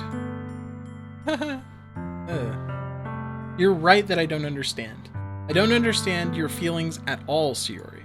But I don't need to understand. Whatever it takes for me to help you stop hurting, that's what I'll do. No, Berserk. There's nothing. Nothing at all. The only thing that could have helped is if everything could be like it always was. But I was selfish. I finally showed you what a horrible person I am. Tears streaked down Sayori's face. I made you join the literature club because I was selfish, and I was punished by my heart hurting in a way that I couldn't understand. And now you came here and I made you hurt too. I'm just weak and selfish. That's all I am. And that's why I'm going to accept these punishments, because I deserve every last one. Without thinking, I once again grab Sayori's shoulders. This time, I pull her into a tight embrace. Berserk! Sayori, I don't care if you feel selfish. I'm really happy that you convinced me to join the club. Seeing you every day makes it worthwhile enough. If I make friends with everyone else, then that's just a bonus. But please never underestimate how much I care about you. I wouldn't have it any other way. Berserk. Sayori isn't hugging me back. Despite my arms being wrapped around her, Sayori's arms remain at her sides. She starts sobbing next to my ear. No, don't do this to me. Please don't do this. Berserk, Sayori barely manages to speak between her sobs. I don't know if I'm doing the right thing, but all I want is for her to know that I care. If you have it in you to call yourself selfish, then you have to let me be selfish too. No matter what it takes, I'll figure out what needs to change. I'll make these feelings go away. And if there's anything that you need me to do, then you'd better tell me. I'll get mad if you don't. I don't know. I don't know. I don't know. Gently, Sayuri finally puts her arms around me in return. I don't know anything. It's all really scary. I don't understand any of my feelings, Berserk. The only time I'm not feeling nothing is when I'm feeling pain. But your hugs are so warm, and that's really scary too. Sayori lets me go. As she does so, I let her go as well. The festival is tomorrow. Yeah. It's gonna be fun, right? Yeah. How would you like for me to spend it all with you? It's what I want. I promise. I think that would be nice then. Yeah. Sayuri wipes her eyes. If I could spend the whole day here, I would. Of all days, this has to be the one where I have other plans. Maybe I should cancel. No, don't! Please don't. If you did that, then I really wouldn't forgive you. But it's almost time for Natsuki to meet me at my house. At the very least, do you want to come along and help out? It would be fun. To my surprise, Sayori shakes her head. I'm sorry. I don't know if that would be very good for me today. You understand, right? It's kind of hard for me to fully understand, but I'm trying my hardest. It's okay. Don't worry too much about it. I'll see you tomorrow, okay? All right. I look forward to it. Can't wait to get attached to the characters just for them all to die. I mean, this game is... Anyways. I say goodbye to Sayori and exit her house. On the way home, I find myself still feeling uneasy, as you should, probably. But it's hard for me to keep thinking about it when Natsuki is about to come over too. I think Sayori is right. I shouldn't be worried too much, and we're definitely going to have a great time tomorrow. I should just focus on what's ahead of me.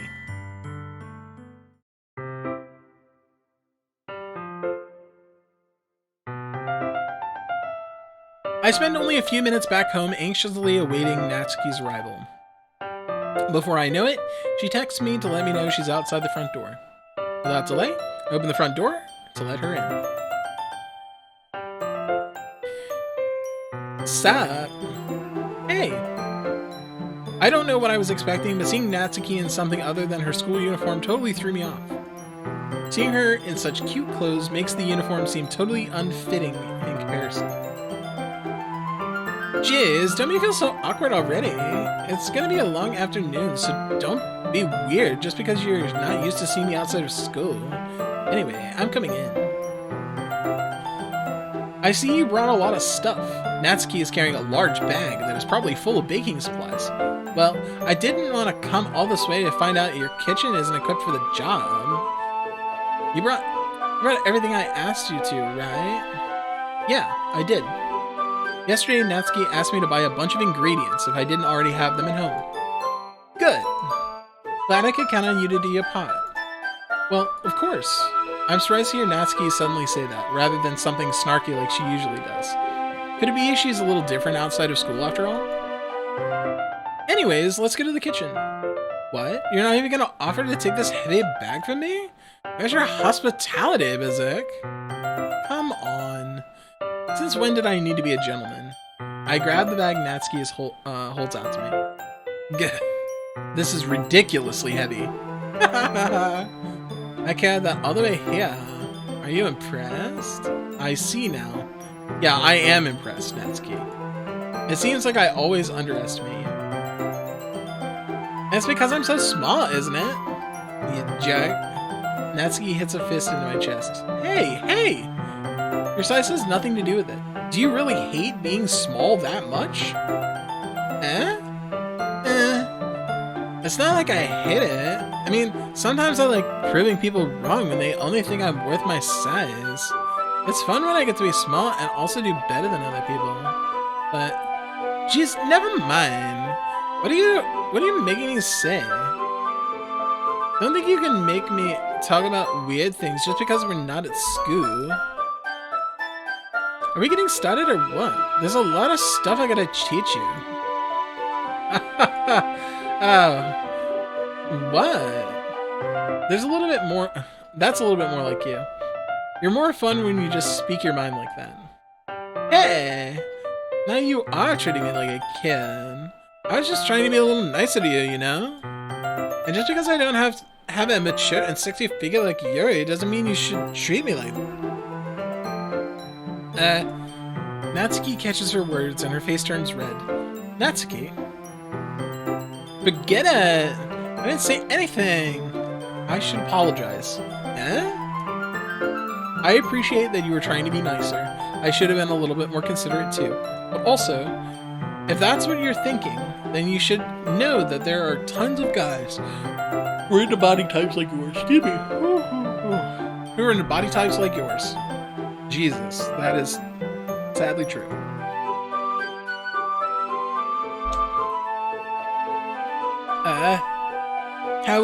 How'd you know that anyway? Just trust me on this one. Gross. Hey! What? Was that to me? Who else? Man, let's just get started already. Aha! You get all sour when a girl calls you gross. I finally found your weakness, Berserk. Natsuki smiles deviously. Please, spare me. Well, if Natsuki decides to dish out more insults like that, there's no way I'm not fighting back. But she's satisfied enough for now, finally starting to pull things out of the bag so we can get started. Before long, the whole kitchen is a mess. Spoons, dirty bowls, flour, spilled fluids, and plastic bags are strewn about every countertop. The mixer isn't big enough to make all the batter at once, so we've had to do it several times. Meanwhile, Natsuki is babysitting all of my movements to make sure I don't mess up her precious baking. Berserk, where did you put the food coloring? The batter's going into the oven soon, so I need to fill the trays. I think it's still in the bag next to the table. What are you using it for? To color the batter, of course. I'm making each tray a different color.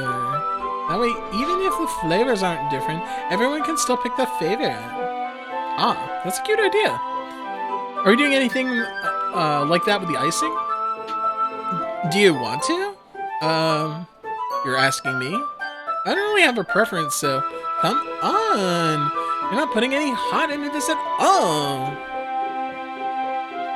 Can't you at least try to have fun? I am having fun. I'm not really sure what Natsuki is trying to get out of me. Meanwhile, I see her separate the batter into smaller bowls, but a few drops of food coloring in each. Ah, that does look pretty cool. See? It's not like baking is just about following instructions. The presentation is where you get to be creative and have the most fun. It's like a million times more worth it in the end if just looking at it makes everyone's eyes light up. Like the ones you made on my first day, huh? I recall Natsuki proudly presenting her cat-shaped cupcakes and Sayori and Monika's delighted expressions. I wonder if I can make Natsuki proud like that too. Yeah, maybe I will use the food coloring then. Sounds like you're starting to understand. Just make sure you completely finish mixing the icing before you mess with the food coloring. Yeah, it's getting there. We were using the electric mixer for the batter, so I got stuck with a whisk and a huge bowl for the icing. Eh? The icing's still all lumpy. Are you even trying? Well, yeah. It'll just take a little longer. Jizz, I'll be here all night if you do it like that. Yeah, look. Natsuki grabs the whisk from me and uses her other hand to tilt the bowl back. You really need to beat the crap out of it. After a few seconds, the consistency of the icing has already improved. See? As if to emphasize, Natsuki sticks a finger into the icing and pops it into her mouth. I reluctantly start to do the same. Hey! Natsuki suddenly grabs my whisk. I don't want your gross fingers in my icing. Your icing. Are you forgetting who did all the work? I start to fight back, trying to inch my finger towards the bowl. Don't make me beat the crap out of you next. Okay. We had an echo shield, people looking for you for... Oh, I don't care about that.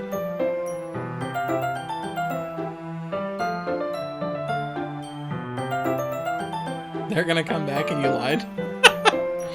I don't want to be her icing anyways. I mean, if you're her icing, she's gonna beat the crap out of you, okay? Don't make me beat the crap out of you next. I'd like to see you try. I push harder, just enough for my finger to reach the icing. I triumphantly scoop some with my finger, just as Natsuki tugs with all her might. Ah! The force of Natsuki pulling me causes me to stumble, making her stumble in turn. Gross! You got it on my face! Whose fault is that? There's a big blob of icing on Natsuki's cheek. Nah! She tries to reach it with her tongue, but it's too far away. Jizz! You know what? Take this! Natsuki instead wipes it off with her finger before shoving her finger towards my own face. You wish! I'm faster! I grab her wrist with my hand before it reaches my face. Natsuki tries to use her other hand to fight back, but I grab that one as well. Oh god.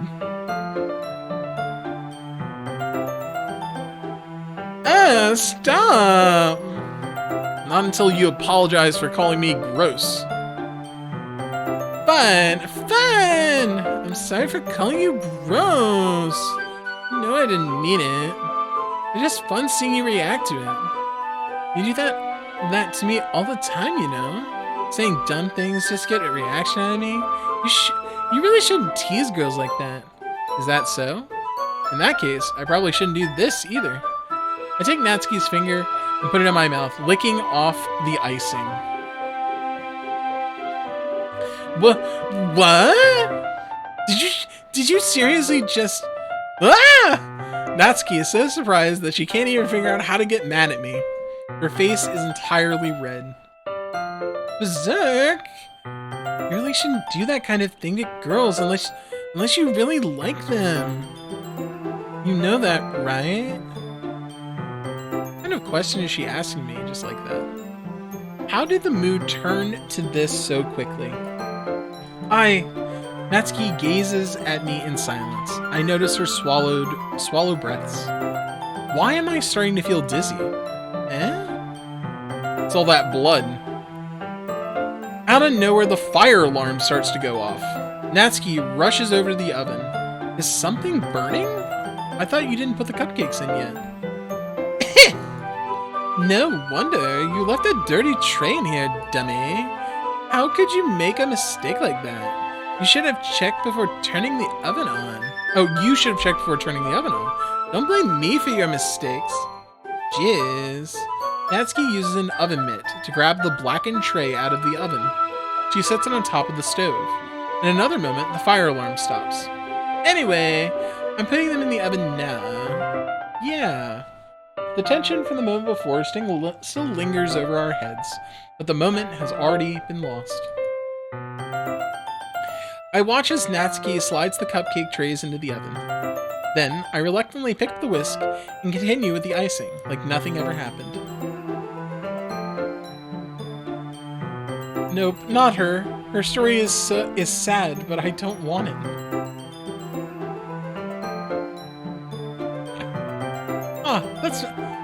That smells so good. The cupcakes are ready to pull out of the oven. As soon as Natsuki opens the oven door, a blast of sweet-smelling warm air fills the room. Look at how cute they all look. She proudly shows off the different colored cupcakes in each of the trays. They'll look even better once we add the icing. Not like you need to tell me that. I brought the decorating stuff, so I hope you can get creative. Here, scoop the icing into these bags. Natsuki hands me some plastic bags. I have these nozzles that will make it look nice and fluffy.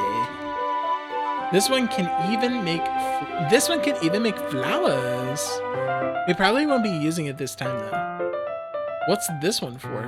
I pick up one of the nozzles that has a much thinner tip than the others.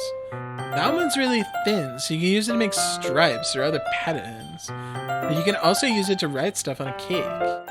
Like, happy birthday or whatever. Huh, I see. That gives me an idea, actually. Well, it's a literature event, right? We could make it more literature themed by writing a different word on each of the cupcakes. it would be fun to see people choose Cupcake based on a word they like. I was kind of expecting to say something really stupid, but that's actually a really cute idea, so... maybe I'm getting it from you. What's that supposed to mean? I'm not cute. Come on. We're not at school, nobody's judging. You can't dress and act like this and not expect me to think you're cute. Well, Natsuki's voice trails off. Same with you. Eh? Did you say something? No, nothing! Let's just do the icing. Natsuki picks up the paste and fastens the nozzle onto each of the bags. There's a lot to do, so we shouldn't be wasting time. Here, I'll show you how to do it. Without giving me a chance to think about before, Natsuki quickly moves on. She shows me how to apply the icing, and then we each get to work. When we're finally finished, Natsuki puts them all side by side to admire our work. Look at how pretty they are together. Yeah, they are, aren't they? I wish I could have one now. Well, there's no reason you can't, right? I don't see any harm in that. Well, yeah, but my dad's making dinner tonight, so I really need to save my appetite. Sayuri's the exact opposite in that regard. If she was here, we'd probably be down 10 cupcakes already. The sassy giver, yeah. And she would still eat dinner. Come on, that's just unhealthy. Besides, when my dad cooks, I need to eat as much of it as I can. Anyway, I was hoping we would have time for manga, but I need to be home for dinner. Ah, already? That's a shame. It's your fault for working so slowly. You should have thought about that. It's not like you'll always have this chance. And as usual, Natsuki places the blame on me. You can bring the cupcakes tomorrow, right? If you and Sayori each carry some, then you can probably do it in one trip. Yeah, I can do that. And don't worry, I won't let her eat any. I wish she would listen to me the way that she listens to you. Yeah. I again think back to the conversation I had with Sayuri earlier today. I felt so helpless. Sayuri always does listen to me, but at that point it felt like she couldn't listen to me at all. Okay, I'm all packed up. Good work today. You too. I'll walk you out, I guess. Just like that, Natsuki is already about to leave. It feels like the afternoon went by in a flash. More than that, did I even take the opportunity to get closer to her, like I wanted? Well, I guess I'll be off then. Thanks for all the help and everything. I'll see you tomorrow. Wait, Natsuki? Eh? What you said before about not always having this chance. It doesn't have to be that way at all. I had fun today. You showed me how fun baking can be, like you wanted. But aside from that, you can come over anytime, okay? I think that if possible, I'd like to spend more time like this. If you want to read manga or go out somewhere. Do you really mean that? Natsuki looks at me tensely, like she's trying to hide her expression. Yeah. I want to spend more time with you. Berserk? I thought you only cared about getting this done. I'm sorry, I had to leave so early today. I really didn't want to. I would really stay here longer if I could. I feel the same way as you, so... Natsuki suddenly gets closer to me. Wait, Natsuki! Standing inches from me, Natsuki looks up at me. I feel her fingers gently clutch at the sides of my shirt as if holding on to me. Her rose-colored cheeks and matching eyes fill my vision, along with her slightly parted lips. What is happening? My head starts to go dizzy as I feel her soft breaths against me. I've felt it for a while now. Natsuki suddenly jumps back. Sayori! Hi, Berserk! Sayori! Just now, we weren't... It's okay, Berserk. I just stopped by to say hi. Well, You should have come a little earlier. I already on my way out, so. Oh, really? It's too bad. Yeah, well, I'll s- I'll still see you at the festival tomorrow, so it's fine.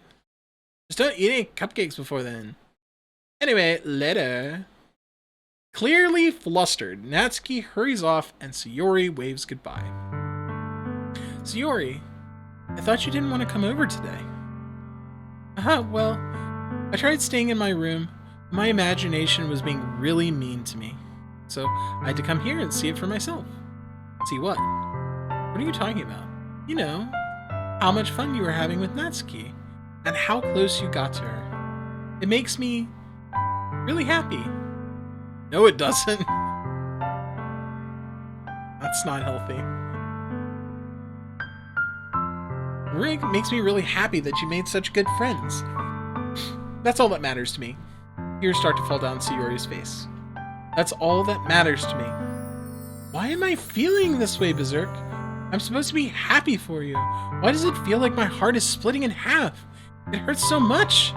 Everything hurts so much. This would be so much better if I could just disappear. Sayori, don't say that. It's true, Berserk. If I wasn't here, then you wouldn't have to waste your sympathy on me. You wouldn't have to put up with me being selfish. Monika was right. I should just... Monika? Monika was right about what? Sayori, what I said before is true. I'm not gonna let this continue. Caring about you like this isn't the burden your mind is making it out to be. It's something that makes me happy. Something that I wouldn't trade for anything else. So even if it takes an entire lifetime, I'm going to be by your side until you don't feel any more pain. Oh no. That's such the wrong terminology. But Sayori looks away. I put a hand on her shoulder to reassure her. I'm scared, Berserk. I'm really scared. What are you scared of, Sayori? I'm scared that I might like you more than you like me. Sayori? It's true, isn't it? I was weak and started to like you too much. I did this to myself. Berserk. I like you so much that I want to die. That's how I feel. And that's enough, Sayori. I don't want to hurt you anymore. I slid my hand down Sayori's arm and squeezed her hand in my own. Do you remember how I said I would always know what's best for you? Do you still believe me? Wordlessly, Sayori nods. Even if you don't understand all of your own feelings, I know what you need the most right now. And that's what I'm going to give you. Oh no.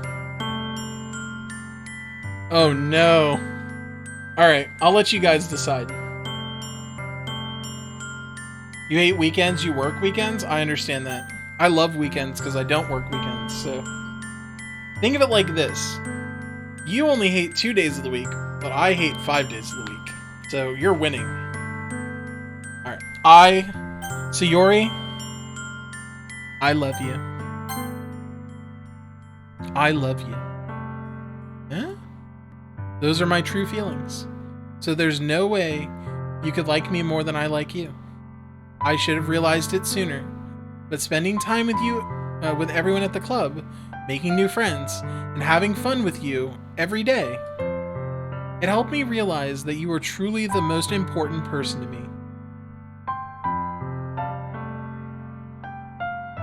That's why I'll accept any of your burdens, as long as we continue like this every day. With you by my side, then I know we'll both be happy. Berserk. Suddenly, Sayori wraps her arms tightly around me. Berserk, is this really okay? Yeah. I hold Sayori in my arms and pull her closer. You'll never have to let go of me again. I love you, Berserk. I want to be with you forever. Me too. I feel Sayori's grip around me weaken a little bit. What is this? Sayori? I'm supposed to be happy right now. I always thought this would be the happiest moment for me. But why? Even now? Why won't the rain clouds go away? They're they're not going away at all, Berserk. It's okay, Sayori. It might take some time for things to get better again, but no matter how long it takes, I'll be there every step of the way. That's all that matters right now. Oh, okay. I trust you.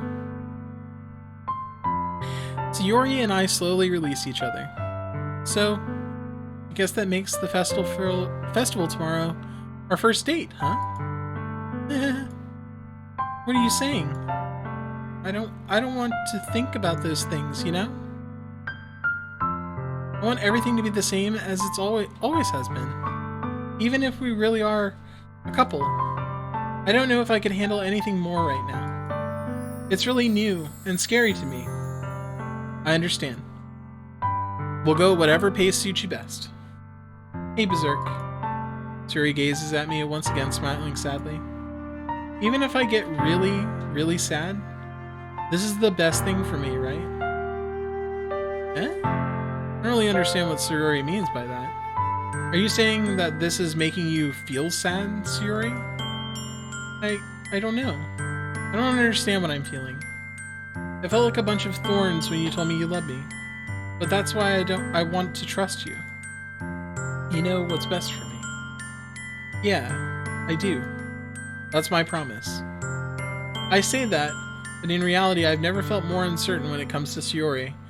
I know that I love her, and she loves me. But I'm having as much trouble understanding Sayori's feelings as she is. Even though I can comfort her, I keep wondering if I should be doing something more or something different. I know these thoughts will continue to plague me until things are back to the way they were. Is that what Sayori meant by not wanting anything to change? I don't know. But I know that I'll give it everything I've got. Sayori is the most important person to me, and I'll do whatever it takes to have a happy future with her. Alright. What if she feels like you cheated on her and she... No. What if that's the horror? It's the day of the festival. Of all days, I expected this to be the one where I'd be walking to school with Sayori. Sayori isn't answering her phone. I considered going to her... Oh my god. Trigger warning, guys. Gonna throw out the trigger warning again. Throw out the trigger warning again. This might be bad. I considered going to her house to wake her up, but decided that's a little too much. Meanwhile, the preparations for the event should be nearly complete. I managed to carry all the cupcakes myself by carefully stacking 2 trays. Natsuki is already texting up a storm, but I can't respond thanks to my hands being full. Funnily enough, I probably feel the same way as Natsuki about the event.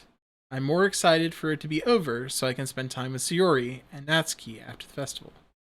But knowing Monika, I'm sure the event will be great too. Berserk! You're the first one here. Thanks for being early. That's funny. I thought at least Yuri would be here by now. Monika is placing little booklets on each of the desks in the classroom. They must be the ones she's prepared that have all the poems we're performing. In the end, I found a random poem online I thought Monika would like, and submitted it. So that's the one I'll be performing. I'm surprised you didn't bring Sayori with you. Yeah, she overslept again. That dummy. You'd think that on days this important she'd try a little harder. I say that, but I suddenly remember what Sayori told me yesterday. I suddenly feel awful, knowing it's not nearly that simple for her. I only said it because it's the way I'm used to thinking. But maybe I should have gone to wake her up after all.